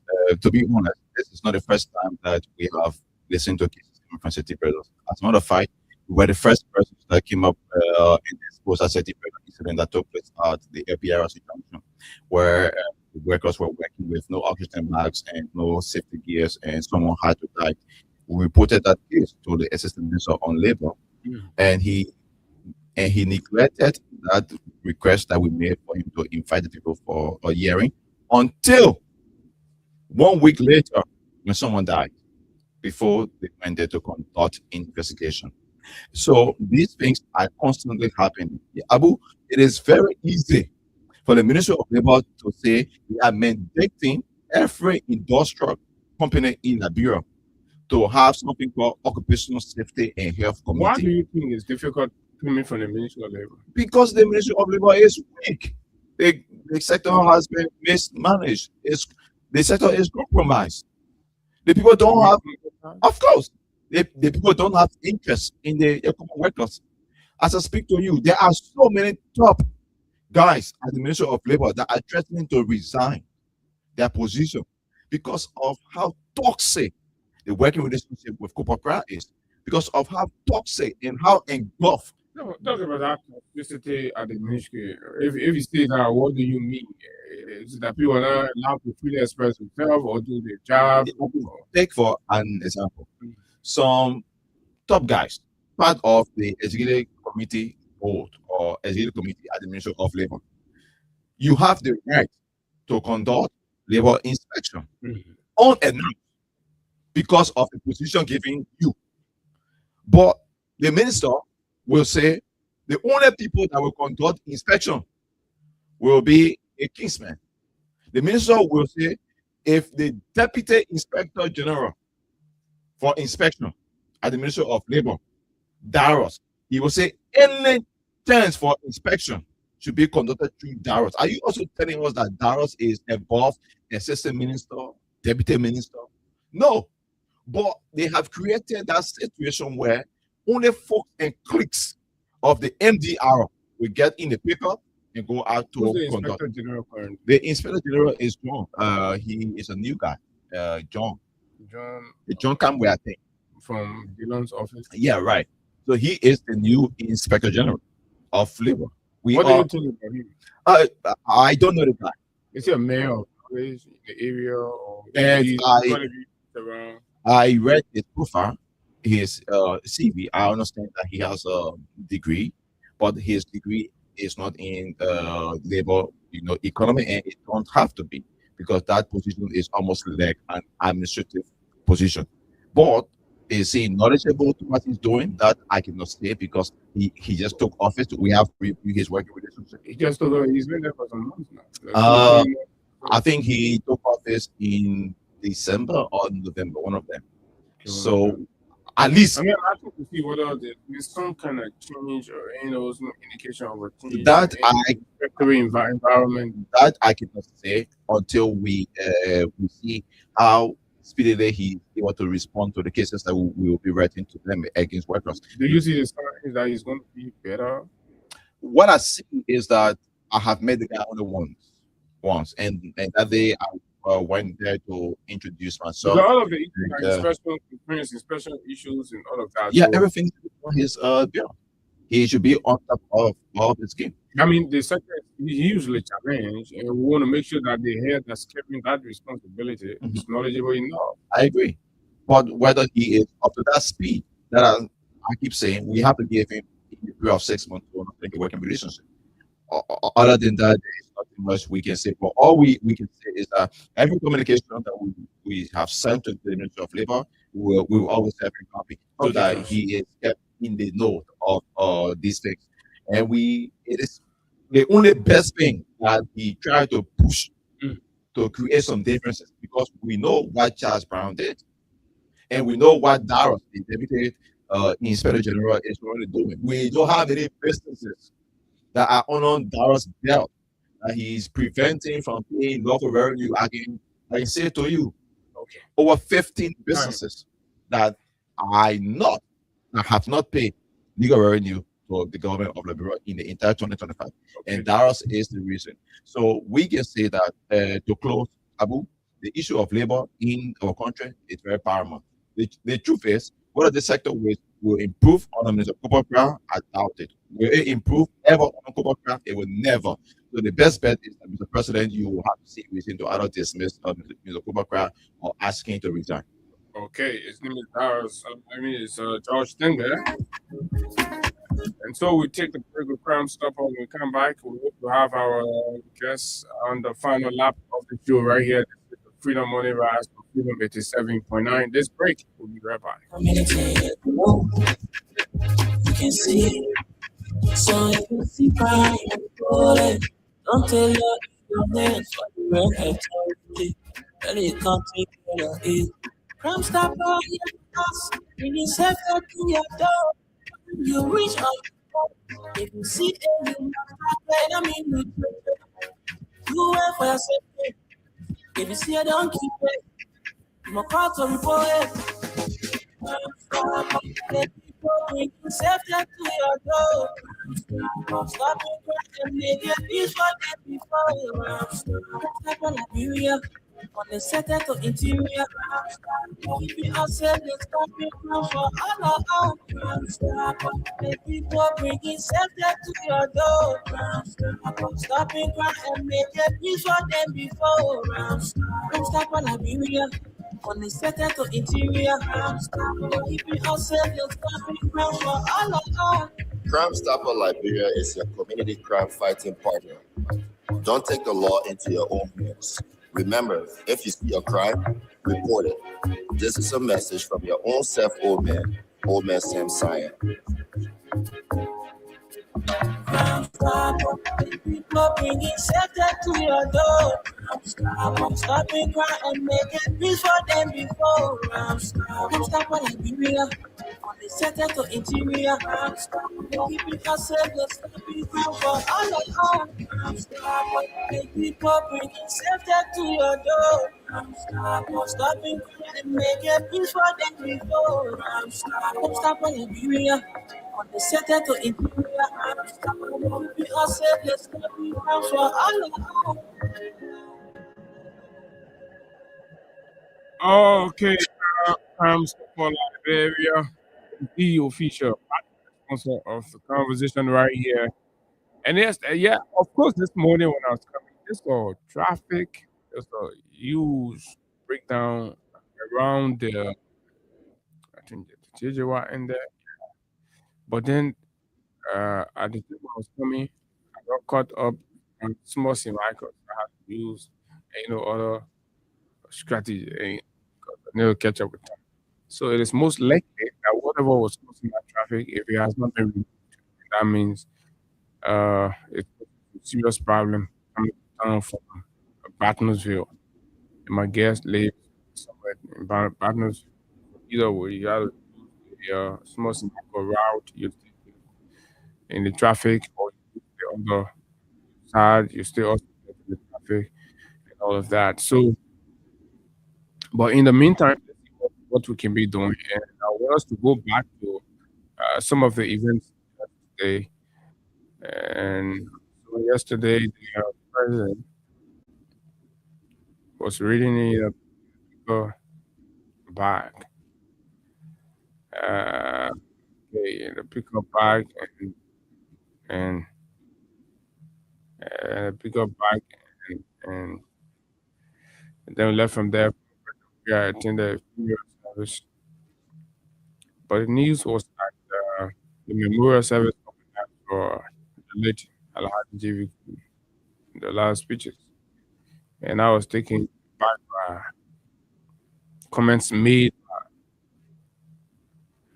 by the former security advisor, the former president, relief, Mr. Boyma family, who all of his arguments about issues and the economic conditions in Liberia has been proven to be flawed.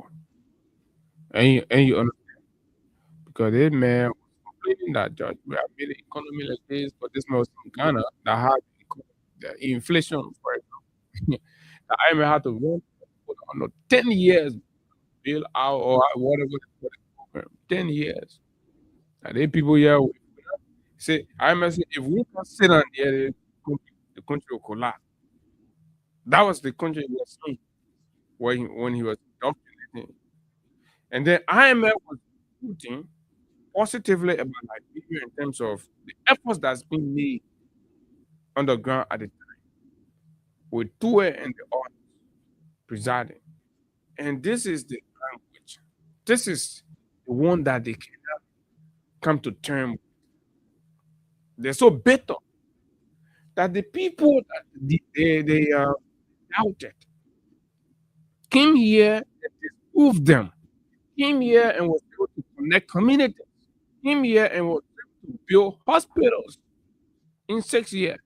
Came here and was able to ensure a national free tuition policy to create access to tertiary learning for Liberians, marginalized Liberians. The people who they said they don't know folk, don't know how to run a country, don't know how to create and spur national growth and development. They don't know. They did this and maintain and sustain and pay those people for 6 years. These people did that. Expanded electricity, secure funding for roads, connectivity in this, suppress inflation, even during times of COVID, international or global pandemic, maintain payment of salary to people, even for workers that were redundant, sitting home and contributing nothing. The people, the guys of women formula said, did not know anything about governance, the country will collapse, maintain the country and pay people, and created opportunity, jobs and businesses.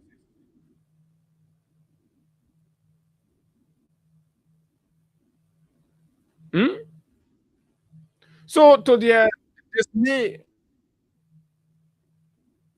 and their refusal to accept that these descriptions that they have are nothing but subjective sentiments fueled by lack of objectivity and a sense of equality. They have that feeling within them that because of their social class, it must be them. And you're only right and reasonable in their minds, or you accept to conflict their social class, which we have refused to accept. So it is a pity in this age and time for young intellectuals to still be looking up to fruitless loose talker and empty talk. The same people who want to condemn the like of Ernest Cummings and dismiss him to say Cummings got 1%. Cummings have gotten up to 4% of the Liberian people vote in this country. He is way more a better and attractive political force in Liberia than Boema family, who has managed only 0.7%. 0.7%.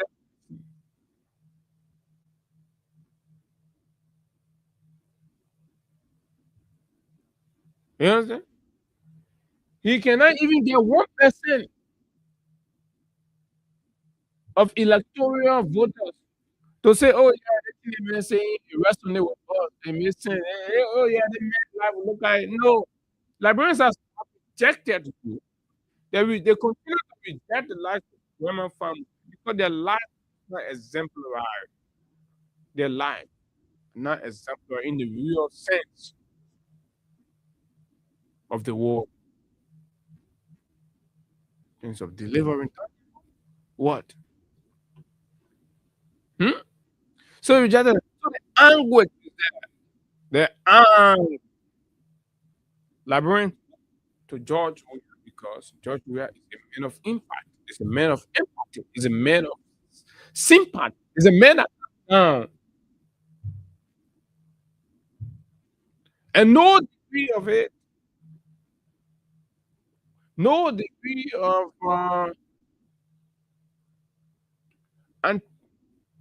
antiquated or political. I don't know what you call it. That you be passing around with. Oh, bird. No more bird. Those are nonsense. My brother will eat. My brother. And my brother will eat. What, my brother, what have you done in the life of anybody? Aside from radicalizing young Liberian citizens who should be thinking about being entrepreneurs, working together, building something for themselves. Indoctrinate them, make them feel like they're supposed to be in a certain class, put in their mind those things. You advocate for one thing, you're living different from it. And I want to read something because they're always trouble about why do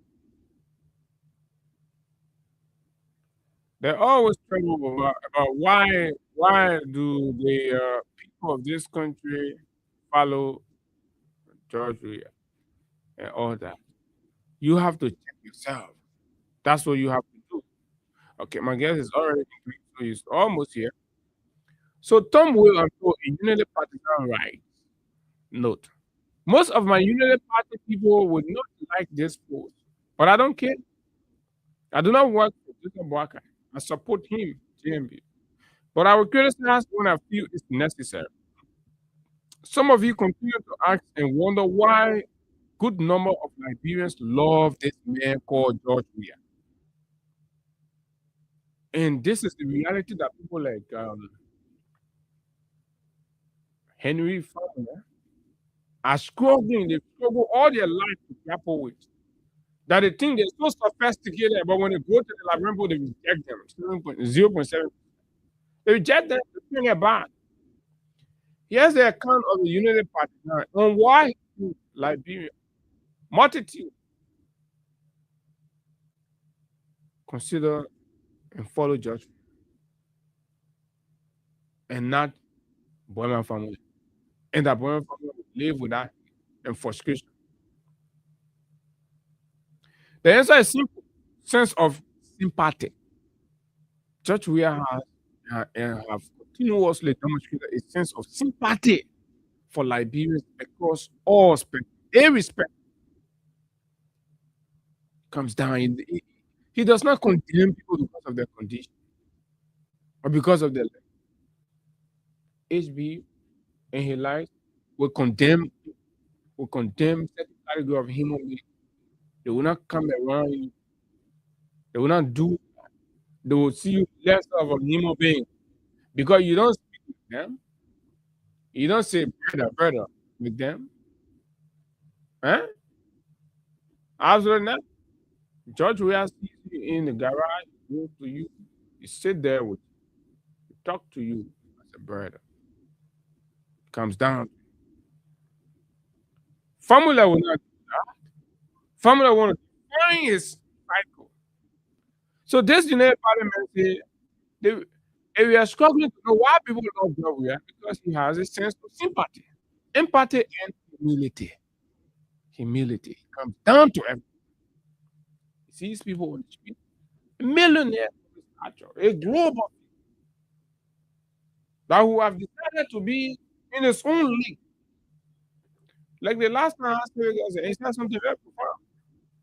How many times do you think Mr. Didier Drogba in Ivory Coast right here comes down to the common people in Ivory Coast? Samuel, so it's a personality difference. This man, he sympathizes with people. He put himself in people's shoes. When George Weah himself to respond to distressing Liberian students, assist them with school fees. Some of them build homes for them and their families to move in based on their story. But a family who cannot even build a home for himself, then he thinks, look at the logic. Imagine when he build home for himself, that means stealing government money. But man, his whole life working government was being paid fabulous. They are part of those who were benefiting from that discretionary salary in the executive mansion. So then the question becomes, where you carry all the money? Your man was still up there, on the front street or Ashland Street, lying in room. That kind of sick backward mentality that made it somebody's in our age of the follow. You use the money on liquor and girls. And you say, oh, he pay her. The massive will say he's stealing the country money. So laying a shot. Then that's the only thing. But the food you eating in our zinch, The liquor you drinking, the master ain't get it. But he say he ain't drink. So stupid. Hmm? No sense of responsibility. Running away from responsibility is so disgust. Our generation, say, look, that thing ain't gonna play on our partner or partner. Ain't gonna work for us. We'll tell you the truth. You want to be an impediment to the progress of this country? We'll confront you. Under a judge, the UP said, under a judge, the UP said, under a judge presidency, a government land would never be taken from government to create to cause problem for government. What he meant by that. Article 1 of our Constitution establishes that all power is inherent in the people, all power inherent in the people, asserting that free governments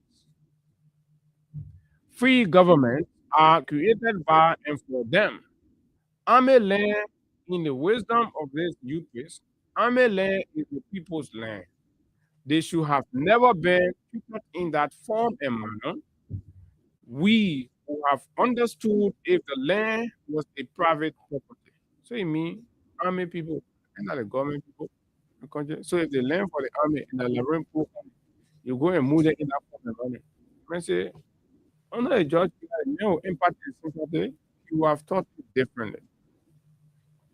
And these are some of the reasons why many Liberians love Joshua versus the lack of Boyman family. And that's why when Boyman family go to the polls and asking Liberian people to vote for him, with all his knowledge, with all his book and stuff, Liberian people can reject him because he doesn't see himself in. He has not demonstrated that impact, that sympathy. He has not placed himself in the shoes of the people. It's always seen himself in that class and all of that. But anyway, so we'll have to talk about this at another time. Let me take this break quickly, do some adjustments, and come back right here this morning.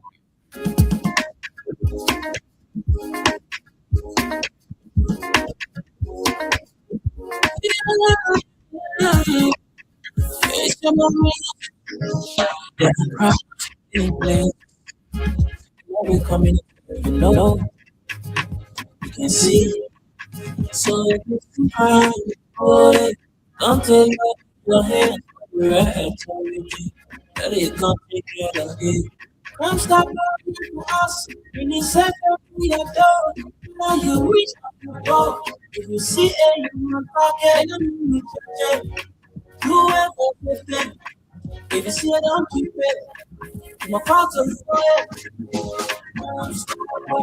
people bring safety to your door. Stop crying and make it peace for them before.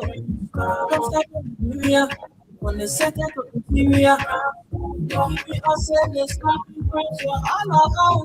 Stop people bringing safety to your door. Stop crying and make it peace for them before. Come stop Nigeria. On the second of Nigeria. Keeping us in the stopping crying for all our own. Crime Stopper Liberia is a community crime fighting partner. Don't take the law into your own hands.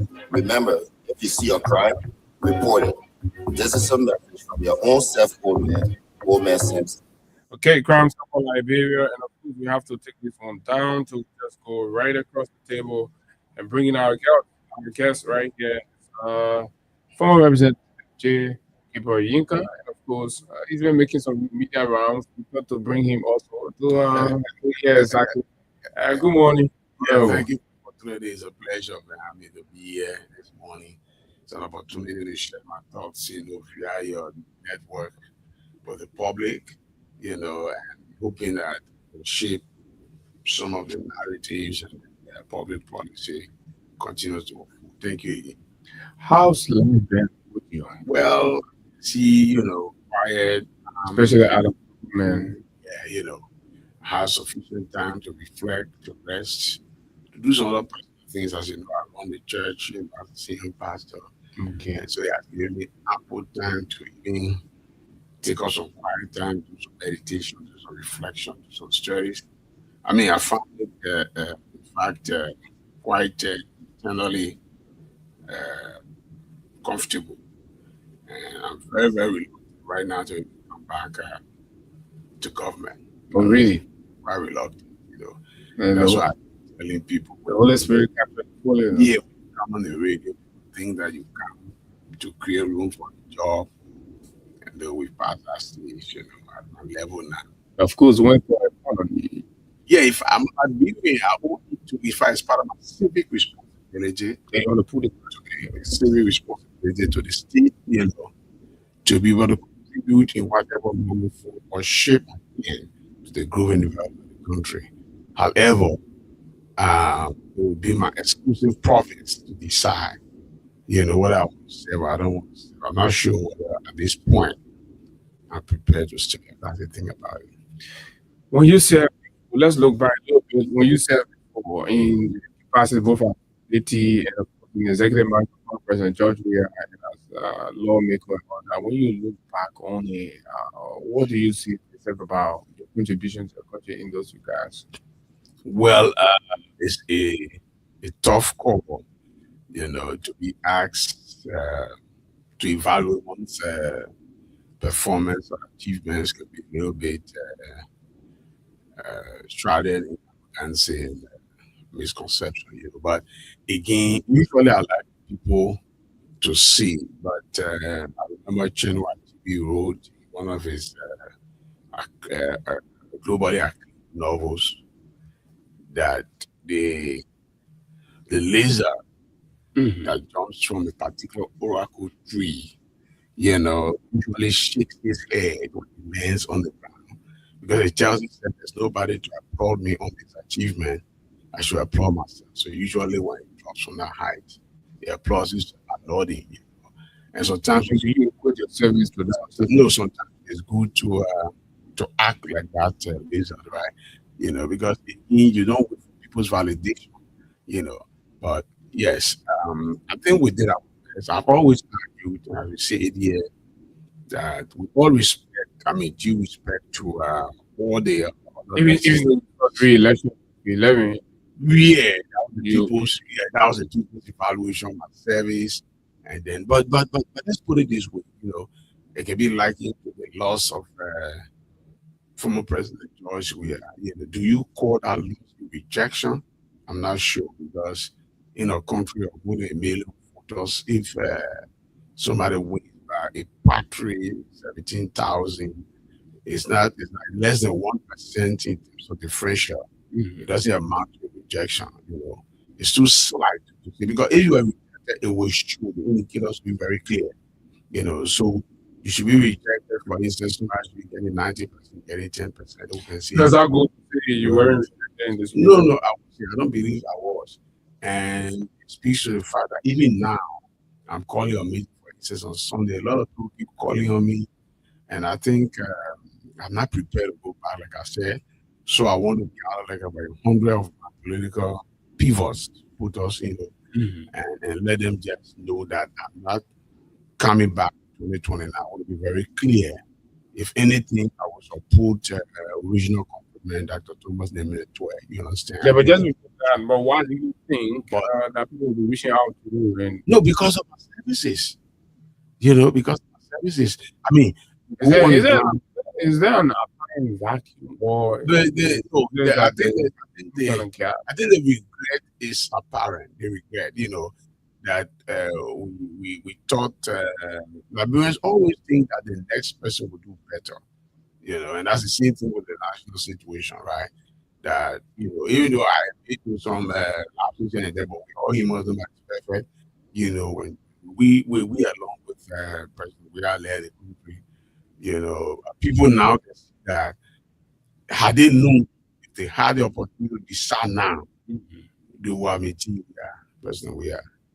With the heartless and callous manner in which things are happening now, they know that he has a soul, he has a heart, and therefore there are many things that this government is doing, not done the way they are proceeding, right?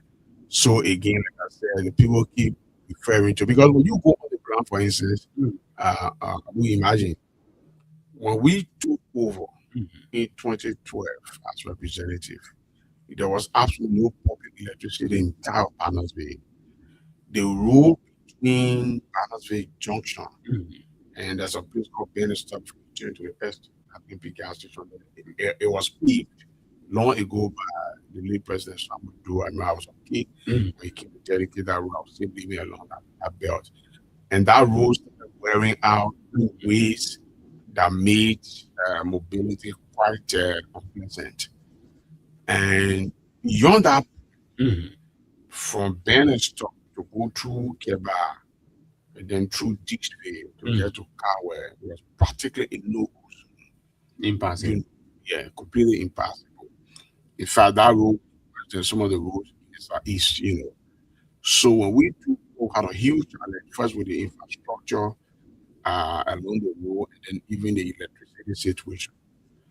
It took me a couple of months to use my influence as a lawmaker to restore public electricity in the Bannersville Estate. And the electricity was in 1990. So by 2012, we had about 22 years without electricity. And we had to restore that. Then we took the challenge for the next 3 years to concentrate on focusing on the road. And after 3 years, the current, I think, executive director started giving him J. Brandon Samuka, who used to be Minister of Defense early. Was executive something for the Yellow Machine Management. So I was one of his man. Big brother, I was wondering whether I was a creation to solve the functions of the Ministry of Public Works. I was talking about. We're talking about. I intend to going up, the visit and asking he's my friend. Talk quite freely, So, but let's just so I was saying to you, we had to do that role. It cost us like 14 million. You mean at the time when all other communities were fighting to get the road done, we were quite influential, to get that road done from Bannersville Junction all the way to coffee farming Kawe. And today you see a place is probably where people were refusing to even buy a piece of land in things before. $400, $500 now has gone to 1,500, 2,000. You can't even find it because we believe that road connectivity is access to livelihood. So anybody who's interested in development should be interested in road network, right? So again, we did that, and then on my own, I connected 12 different communities by building covered bridges. There's a place you come from Bannersville Estate, go towards Tusafi. No car prior to my ascendancy had passed behind there before. I created the road there, put 3 covered bridges across so our vehicles. Even today, I stand before my church along that road, and I see the current regime speaker who specializes in billboard construction. He's a regime. He declaims as a regime speaker. I mean, do you agree? Has he been carrying himself like that? I mean, I was trying to ask you, as a resident in the district, what pride does it bring you to have your district, produces the speaker? Naturally, in a normal scheme of things, one should be the church, be proud that you have a speaker for your district, for your community. Unfortunately, we can't do that, because with multiple lawsuits, coming from different wives, there's nothing commendable to write home about, and then even when wives suing for lack of support and theft when it comes to property, all kinds of stuff. So in the news, one person calling your spouse when they're not married and using our time to be totally winning, in Lapa Club or around the place. Unfortunately, I'm not sure it's a speaker. If I were speaking, that's the reason why time is very important. Somebody said that's private life. Well, but there's no private life for a public figure, unfortunately. Someone who reaches that has to be taught again that when you come into public service, everything about you is public. And that's the reason why the Bible says in 1 Timothy chapter 3, if you come into public life in the church, people will make you a leader, which is a public service in the church. You must ensure that your private life is under control. So in chapter 5, verse 8, the law says, anybody who fails to take care of his home, his wife, to bring his children under subjection, that person is unfit to be a leader because that person has failed in the faith and is worse than an infidel. You know what I mean? You know, so we use these kinds of barometers to measure people's preparedness, you know, and availability for public service. So if you can't take care of your children is your first church as your pastor. And if you want to be a leader, your first leadership structure should be your home. So if your home is in tatters and there's absolutely no management, no control, your children are the leaders of the children in the community. You don't go to school, they steal, you know, and then you say you want to be, we should shut you down. You say, no, go back home. Like Jesus said to guy, he go back home and take care of the store before you come to follow me. That's what the Bible teaches. That's what the Bible teaches. But we don't see that in cases with Coon. There's been a lot of right. That's what I'm saying. So there's absolutely nothing to write him about. So you ask me what I feel proud, and I say there's nothing to feel proud about. You know, I'm sure the people in Grand Crew, for instance, they were quite proud, happy that they had a son where he was doing extremely well. Unfortunately, President Bouaka decided that because they wanted to control both the legislature and the executive, you must remove a man who was prepared, who is qualified, competent, quite exposed, and knowledgeable for the job, doing excellently well. I would say, removing for somebody who will come and say, it's a regime speaker, and you'll be using words like army men that they will beat and they throw people out of the Capitol building, all that kind of stuff. I think it's being a long haul of shame and disgrace for us at the level of the district to have the current speaker, you know, remain speaker. So we have to do all we can, perhaps using Dr. Thomas name to get him out, you know, so that we salvage some dignity for both our district and the country. Because it's a shame. I'm not sure. He has grounded base. Where? District 11. Man, we call grounded base. I am on the ground. I have contested over there 4 times, you know, and I defeated him twice. So if I had that win, it took all kinds of chicanery from leave because I resigned from the United Party and joined the CDC. It became a personal fight between my mother then and her son.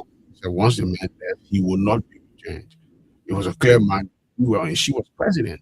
So it was that mandate that brought him, you know, to power. You know, my point.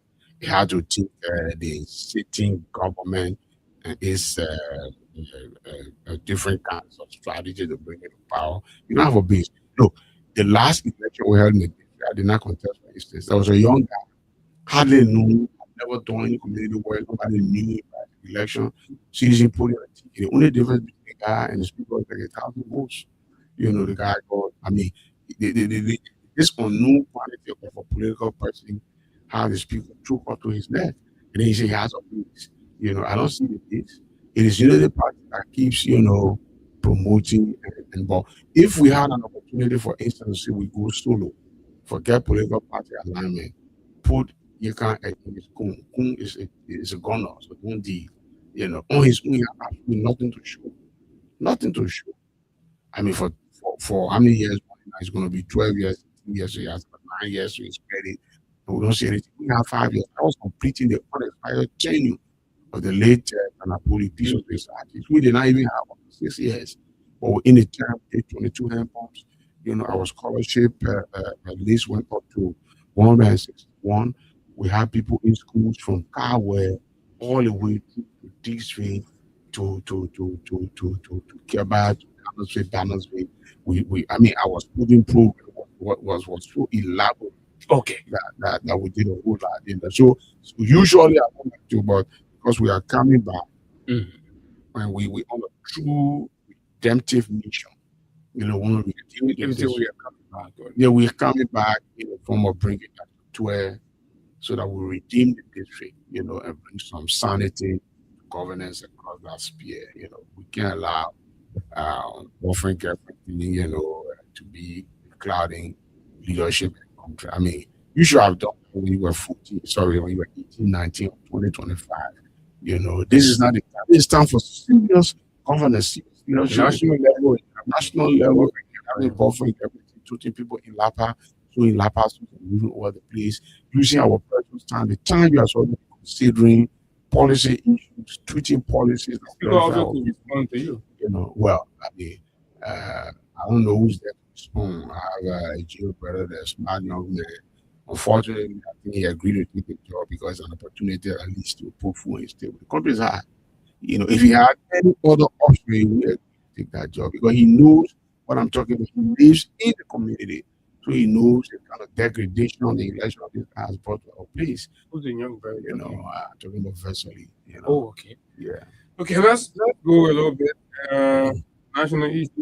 And I mean, still to the legislature, you served there before. If you sit in your private space and watch session at the house, I mean, what's your impression? Well, I mean, talk to anybody, honestly. 53rd was one of the most organized and, I should say, vigorous legislatures we've had in Liberia. Trust me. Not because these people be better. We should get better to go along. Fortunately, it's a disappointment. You think they've dropped the ball? I think far lower than we thought, as a matter of fact. Dropped the ball far lower because the manner in which the presidency superimposed its will upon the legislature has broken the resolve of the legislature independent as a first thing. You know, so again, the legislature become an appendage, you know, an extension of the executive, which is unfortunate in our Republican form of government as ensuring Article 3. It was expected that the legislature will be separate or coordinate branch with the other two branches, and they will set their independence. You will say to the president that in this matter, discussing that, Mr. President, unfortunately, the law, and we made it already, was our predecessors, but this is the legislature. The essence of the law is to ensure that you abide by it. We are responsible to checkmate you, because that's the essence of creating a legislature, you know. So again, it cannot work because when somebody gives you loyalty and sees you from a patronage perspective, then of course the person has to satisfy you all the time, whether you are wrong or right. Even against the welfare of the people. It's unfortunate because governments everywhere, like I've said before, whether it is in Afghanistan, in Pakistan, in Venezuela, in Somalia, wherever it is, even in South Sudan, where Rikasha and his men, Sabakir, always, the essence of government is to protect its citizens and to seek the welfare of its people. That's the essence, fundamentally. No matter whether it's a socialist or communist or, you know, Marxist, millionaires form of government, whatever you call it, that is the essence of government. And and that would then take me to my next question, which is broader. I mean, about the general performance of the rescue, you know, Mr. Barker campaign on the rescue agenda, in the sense of your definition of what government is. How do you rate the performance? Yes. Yeah, Abu, let me preface my response to that question by saying this. Firstly, I've worked in the government of Liberia from different angles, right? Okay. Let me see for those new facts in the UPIS framework. I will be an executive committee member of the Unity Party. I served as the lawmaker of the Unity Party's ticket. Correct. I was a member on the drafting committee of the measure document when Councillor Fanny Sherman was bringing, you know, his party to EFL. So I just need to understand that when you see this guy or his speech, or you say within the context of understanding that I didn't just say the government. As a matter of fact, deputy minister, you know, my first green letter I received in the Executive Mansion was appointing me as deputy minister for internal affairs, deputy minister for operations, then internal affairs. In real government. You know, in the early government, we had the opportunity to transfer the entire country, working with superintendents and development superintendents and so forth, coordinating activities, you know, across. We put into our office at the Ministry of Internal Affairs. I'm told it's called local government now. Local government, which is a thing I hope they will live up to the spirit and letter of the law in that act. But again, I just want to point that out to say I have served the UP government as the senior government official. I've served the WIA government as senior government official, and therefore when we talk about service, don't just try to restrict it to the WIA government, except you want to protect that perimeter for the sake of your own expectation also. So it depends on what you expect, right? So we said, I just want to say that we said I was a lawmaker in the party government, on the United Party ticket. When I resigned, I took the district to the CDC, and I want to brought all my problems, right? Because I was dissatisfied with few things. So you say that your views about governance I'm not partisan. No, I'm not bitterness, and not even partisan loyalty anymore.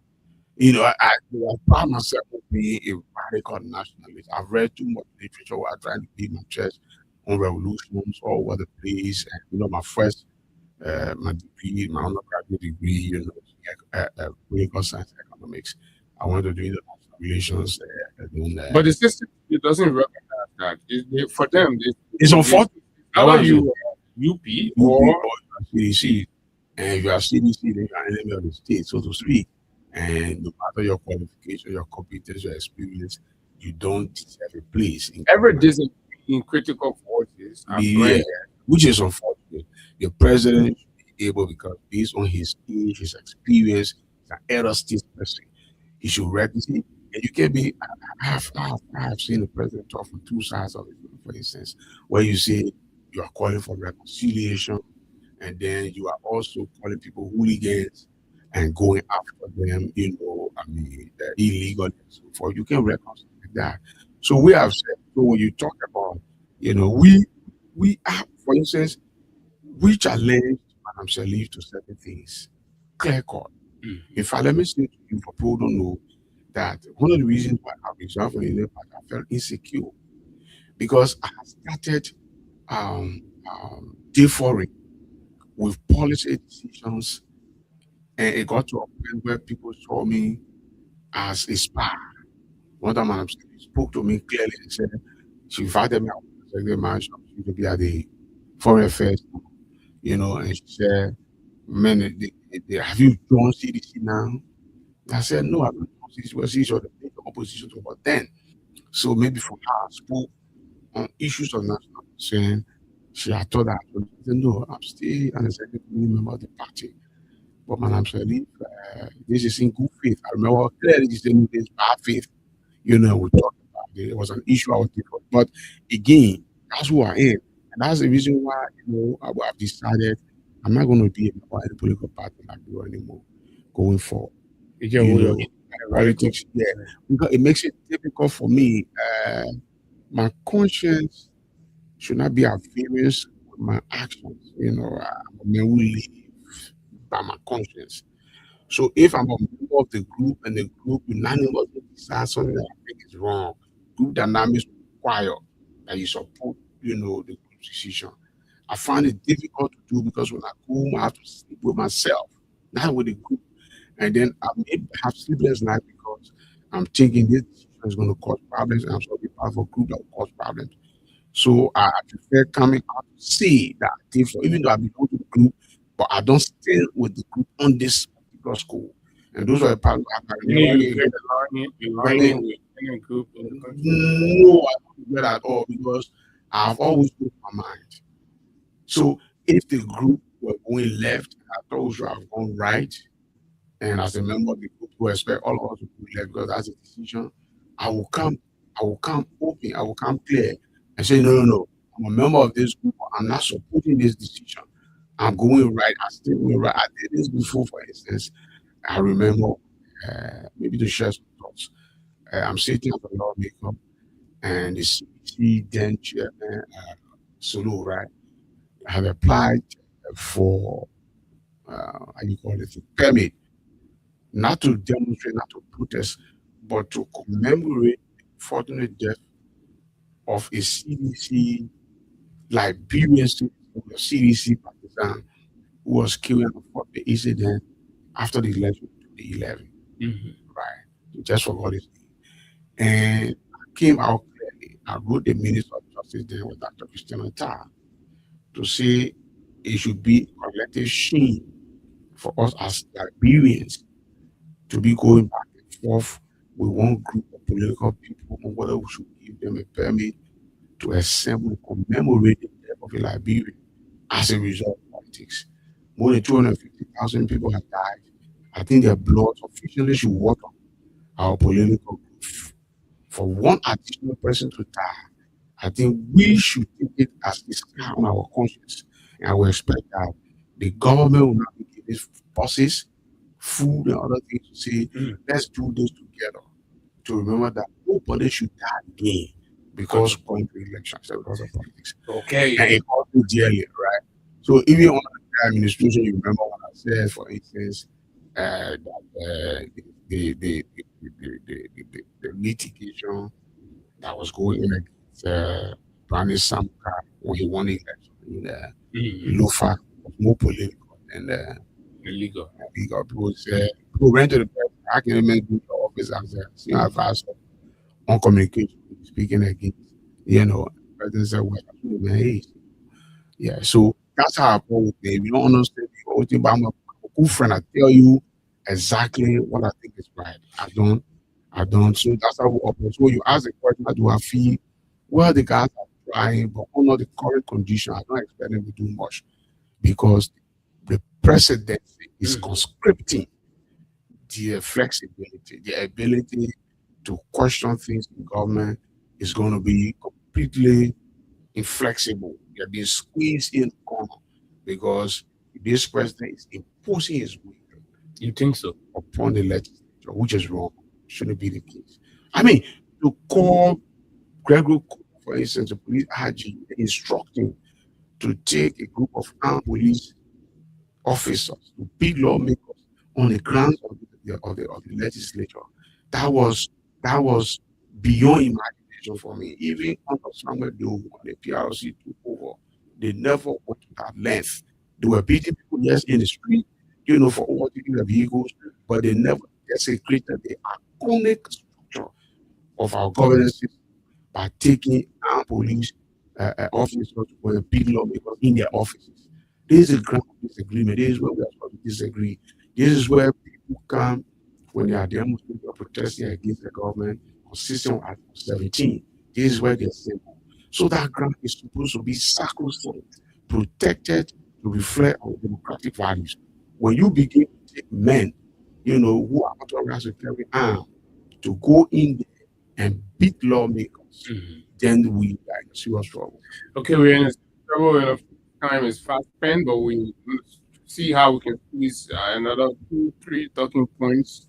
And I don't know the relationship between you and Mr. Gafon, Augustine K. Gafon. What it wasn't. Liberians are guys of brother will come a long way. I remember I was virtually self-appointed spokesperson for his campaign on campus when he was going to be also president. And I remember very well after he won, he impacted me. Do you think he's doing well with it? Well, I think he's trying, except that his utterances of late have baffled me a little bit. I don't know him to be cheeky, just on my own court remarks. I think the president is trying to copy from him. So it's unfortunate, when you say to people that we should do bread and butter ministry and all of that, is to come as being insensitive, impervious to the suffering of the people. The people are crying, and in their faces, you tell them that will be a bread and butter ministry that will go, so you come and plug bread and butter from the shelf. I think it's unfortunate. God has never been like that before. Maybe his absence for a bit in Uganda may have. Somebody said probably lost some idea, just don't know how to go and run it. I mean, I'm not sure whether he's a smart guy. Trust me. I mean, he, all the guys, Kamara, they're all smart guys. I don't take away from people what they earn, by toil and sweat. I mean, even if we disagree, trust me, I can disagree with you on this. Yeah, but the job could be giving thought because I'm not sure because what they are trying is I understand. It's the economy. It's the economy. I know he's a figure to the economy. Right. Yeah, which is true. So somebody could say he's giving out and so forth. So sometimes it's the policy that you are asked to implement, and you may not have what it takes to advise to keep the policy here and there. So you just implement. And that's the kind of at that level. I don't like to be. Well, I'm not putting on an excuse, and that's the reason why I'm beating on his back for being cheeky to Balo. I remember very well, right, coming out of the war and all that stuff. We brought Dr. Saya here, on that, early talk to the IMF folks, bro, and then God succeeded her. And God was extremely well. Even at the time, we were just raising over 700 million. We didn't go to a billion or so forth. Doing quite well at the 15 or every month, people were paid. I mean, the macroeconomic indicators were quite promising, so forth. So, but when you come and you are supposed to draft fiscal policy for a government that believes in making its citizens angry, then you have a problem. Because the policy upon which you draft the fiscal stuff, you mean the government making the government is deliberate about making people homeless. The government seems to be dissatisfied when people are beginning to starve. The government always wants. I don't understand why. You're referencing demolitions. Yeah, I mean that's demolitions. But just go back from 2024. Okay. The government took over. The first policy was mass unemployment. Render people unemployed only because they were supposed to be employed by George Weah. I did not like previous, for instance. And if they were employed by the previous government, you hear it. Why would you want to get them on the basis of that? And if you see, for instance, using some Trump up, probably they have something with the previous government. Well, what is legitimacy? Unfortunately, you could be talking from an illegal or in politics. It's about accepting that was the government, legit government that had the right to. But it is not in their place. Political legitimacy is determined by popular votes, not by one person coming and being very angry that Abu was elected. Yeah, I think because he's a small, just a young guy, therefore. And it's no constitutional decision. You can't tell us. That's what I'm saying. So it is not your place to determine political legitimacy. In fact, we can question the political legitimacy of this government. Because if you won by the skin of your teeth, you know what I mean? Like we should call it penalty, our rubber, almost about the call. Maybe careful penalty. When you stretch a little bit, hold it with it. So that's how you won. So your legitimacy is quite thinner. It's the thread compared to the last legitimacy of somebody else. So you can come and question legitimacy here. You just need to lead well. That's all. And forget about being angry. When you become a vengeful leader, what happens? So the government's policy. Do you think Mr. Barker is vengeful? The whole government headed by Mr. Barker is vengeful. Because if you are not vengeful, you will be happy to accommodate the views of President Weah, for instance. These are men who are dying, for instance. They didn't have the money to go to hospital. He mustered the courage. You are a major rival. You know what I'm saying? So you are vengeful. So you bring vengeance to the table, even though God says vengeance is mine. You are a deacon. You're taking a people in this matter. It's unfortunate. But again, that's what happens when people come angry, vengeful, and their intention is to scrap whatever legacy somebody has now. Because the person is lost, the person is being healed, and so forth. So you feel that it's like Saul and David are reminded in the Bible. Saul obviously get 10,000, but David tens of thousands, and so Saul now felt angry. Okay, So the point I'm trying to make is when you are vengeful, you can live well. Anger is a kind of bitterness that is cancerous. It eats at the core of every attempt to do anything. So if I'm bitter, I don't see anything good that comes out of you. Everything I do with you is predicated on anger. That's the problem. So you see the people in the Douala area as CDC people, so you will go after them, and make them homeless. Now, even if that, for instance, for managing the macroeconomic indicators well, the government decision will make people homeless. Mm-hmm. We override whatever fiscal policy regime that is in place to help put food on the table. Because why people are trying to put food on the table, you come and break their home, and then they go in the street. Nobody will be happy sleeping in the street. And his Imagine you response, have- the other day you talked briefly What I'm about saying, it, so as a he's- leader, the way he sounded, that God's not making no new land. Unfortunately, And but the army even if God wanted to make a new link and he stopped God with God consulting, for instance, so it has been cheeky. Unfortunately, he's an elderly man. He cannot be saying that I agree Gafan led the charge, and so he's trying to follow Gafan. Gafan is issuing cheeks or Brian Potter ministry, and then he follows Gafan. He should be advising Gafan the other way around. He's a father figure of Gafan. So Gafan can be giving cheek, and then you two giving cheek. Even the people who are angry, who are crying, calling on you, see how you can tune down, and all you have to tell them. The first thing here, if the army, for instance, the army belongs to the government.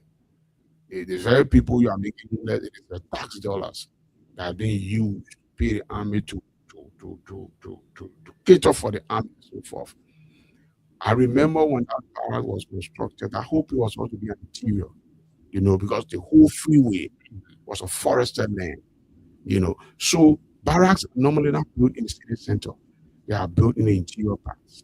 So can we relocate the army, for instance, from 72nd to Grand Cru, or can we go into the forest somewhere in Lupa and put them there? Because the army people are not supposed to mix with civilian, mingle here, very, very what I wanted, mingle with civilian people, So when Tottenham and others built at that time, that whole place was forested. They thought it was the interior. Yes, it was all the interior. It was thick forested region. Now we are opening up, So I tell people, barracks located somewhere in 1912 will not be relevant to barracks being constructed in 2026. Because obviously we are sprawling organization taking place. We got to take the army away from the people. Army should not be among civilians. Maybe they insist on having it there to protect 2029. Somebody says. Well, we have in this country that no degree of the use of the power they got to protect any political establishment. So, Major Bwaka should know that. But when you see these moves, doesn't it seem from No, but Bwaka was crowned a major, right? He I'm talking about in the 80s, early 80s when the coup makers took over the major. And so he has vast experience that if the power of the government could protect any political establishment, then Samuel Doe was still alive now.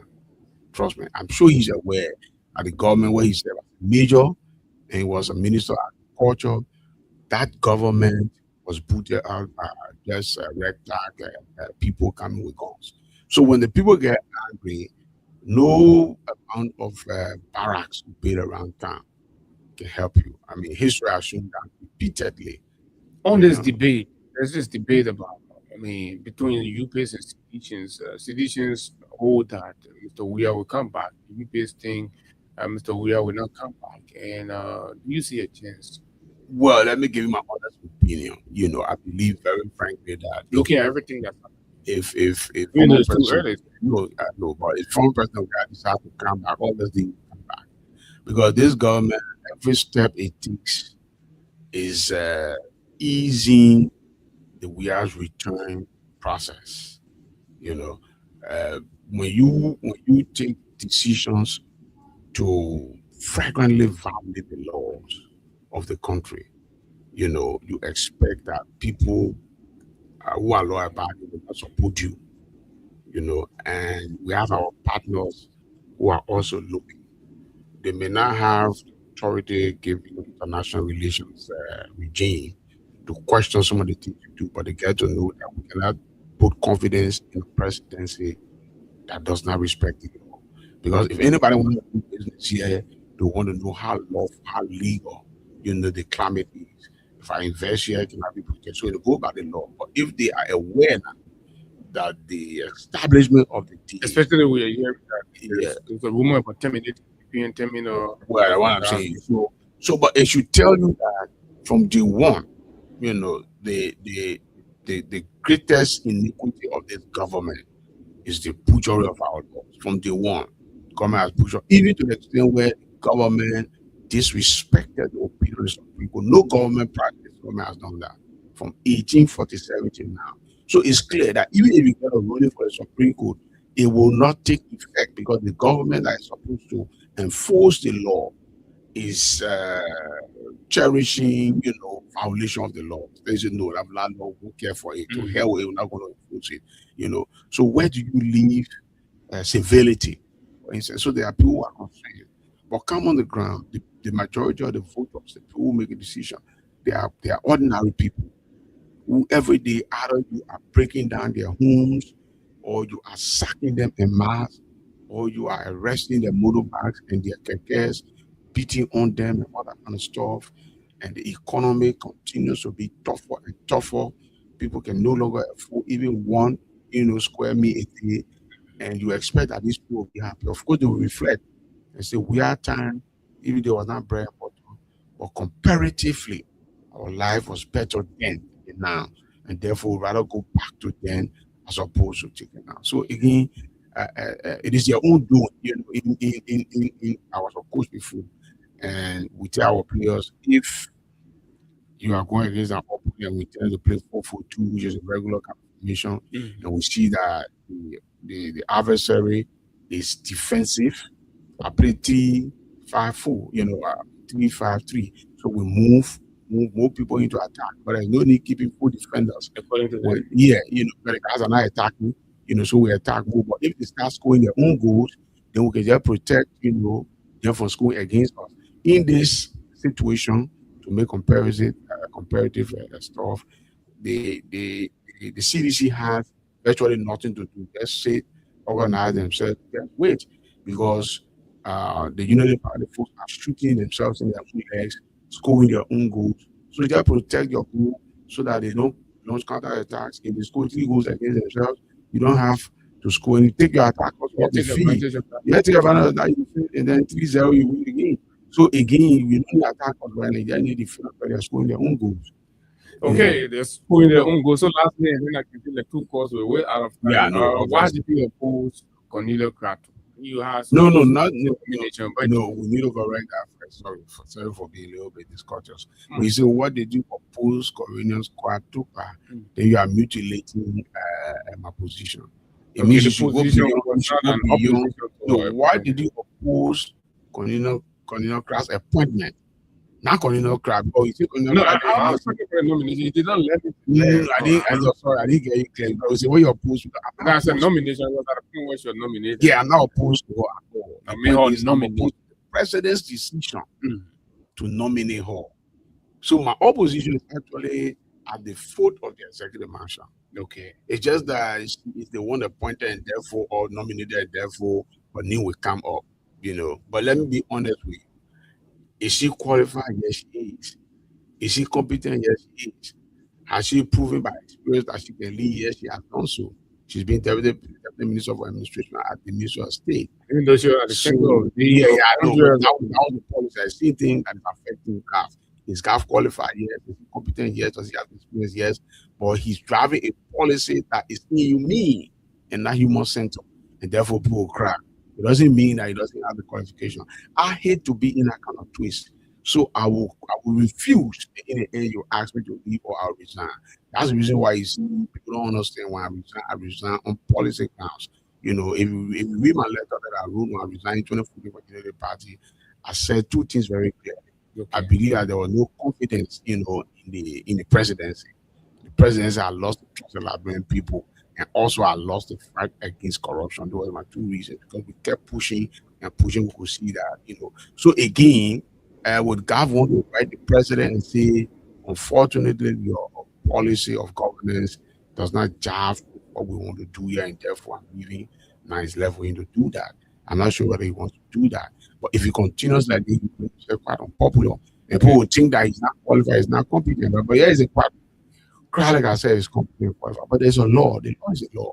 This president took an oath on the day he was inducted into office that he will protect, defend, and uphold the Constitution and the laws of the land. There's an executive law that clearly you saw it. It's in Title 12 of the executive law, and Section 10.2 is very clear. It says the president shall appoint at least 1 member from each county to his cabinet. Unfortunately, the president has not done that. I also indicated in that communication that apparently the president is spending 12 years as vice president made him privy to the law. And therefore, when he was campaigning in 2023, he repeatedly announced and declared to us that once he had won, he would appoint each, county to his cabinet. But as we speak, 7 counties are not represented. And mind you, I'm not talking about the spectrum of government. Some people don't understand. We're talking about cabinet. Cabinet now should be like 19 people, right? It should be 21 before the mayors of ministry. So we're talking about cabinet ministers, not deputy ministers, not assistant ministers. When we call for cabinet meeting, we only call those 19 people who have ministries and agencies. How can you appoint a father and a daughter to cabinet? Do you know the importance of cabinet? Cabinet advises the president on how to move forward. Most cabinet policies eventuate into law, for instance. So if my wife, my daughter, my son, I appointed Amazon in cabinet, we'll first determine what we want to do at home. And then we'll bring it to cabinet meeting. So what is this diversity in policy? How do we, so the intent of the framers of that law was that, look, if you bring Liberians from all walks of life, you go to Grand Crew, you take one person, you go to Grand Jira, you take one person, you go to Lofa, just like that. When you come to cabinet meetings, the expressions, or as you say, the opinions in that hall will reflect the aspirations, the will, of people across the country. So it was intended to be inclusive, the government that will run, to have people. But when you say already you are joint cabinet with a lot of people from Lofa, which I don't want to go into because it's already documented, to have a whole list of that, where all strategic positions, in cabinet and beyond cabinet are owned by Lofans. Already we have nothing. Then you go again and take Nimba. But you don't just take somebody from another family. You say in Nimba, the only family that you deem qualified and competent to serve in your cabinet will be the Kraft family. So you take the labor minister, then you take his daughter and the partner at youth. I'm saying no, it's wrong. Let's take somebody else. If we sack the labor minister, for instance, since the daughter seems to be sharper now because she's a young person. I know we did give her a Yinka as our guest, so let's squeeze in some calls on 0776-104-104 plus 286-500-104 are the numbers. Who's in 30 seconds? Let's hear you. Yeah, well, thank you.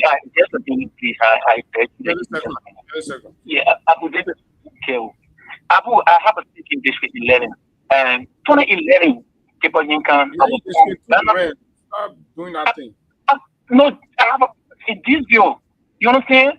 2011, I was volunteer still, Abu, when Marcelli, Vani Sherman, they went on that to campaign for Kepa Yinka. I was one of those persons who campaigned for him. But Abu, we need to be honest with our leaders.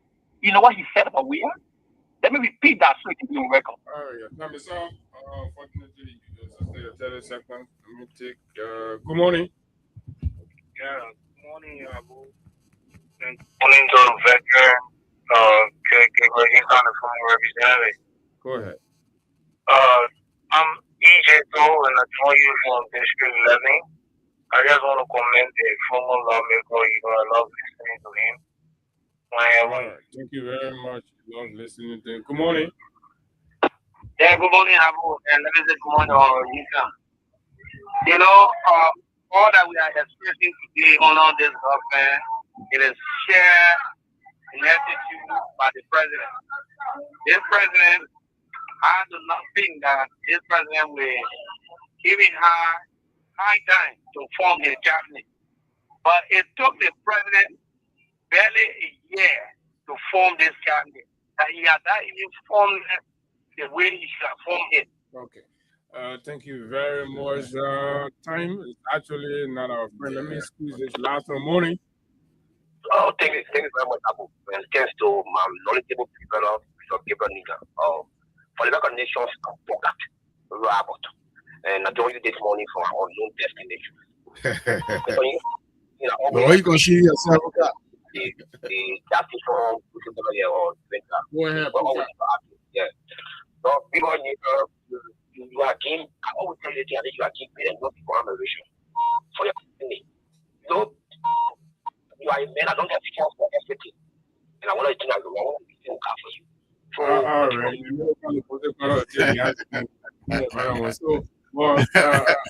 Let's say we come. Let's say we can go to the gas station that you can see around there. Yeah.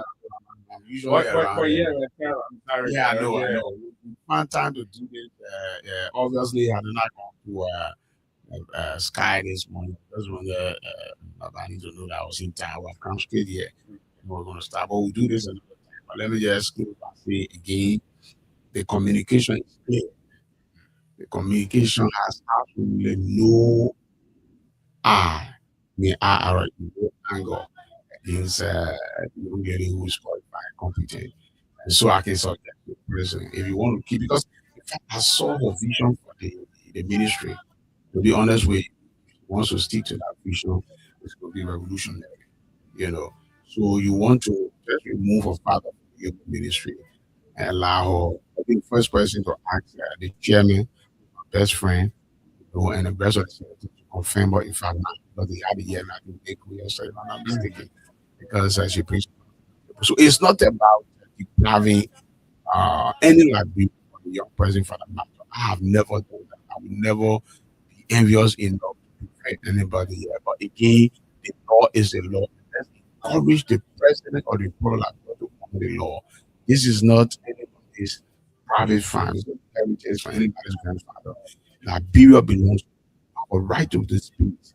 And nobody can just do anything what we have the law to regulate our activities. Some of us will call you back. So when I'm in government, that's why I will say this. When I'm in government, trust me, I will always flag those red flags, those red areas. In government, I will say what I think is wrong, even if it comes with presidency. Okay. And if that will cost me the job, I prefer going with my conscience. But right now, as I speak, I would say to people, do I need a job? As a young man, I think I was the youngest person. I have a project everything. So I had the Ministry of Interior, for Internal Affairs. People have been need to work there. I've come a long way. The government was in 2003. Okay. So I've been a long while. But again, I don't intend to serve the government all my life. I have by the grace of God, people invest in different things. I will not pull in for investing, but your investment must have so invest in infrastructure, invest in human capital. So I got my kids there, my son has a master's degree already, my daughter has. So they will just send me, I can be comfortable. All right, my returns, I don't want to see it. Thank you very much. And so, of course, we got to go over this. Until we see you, who have a wonderful time. Jacob, you have this kind of way. Was our guest. You have a wonderful time. Bye bye.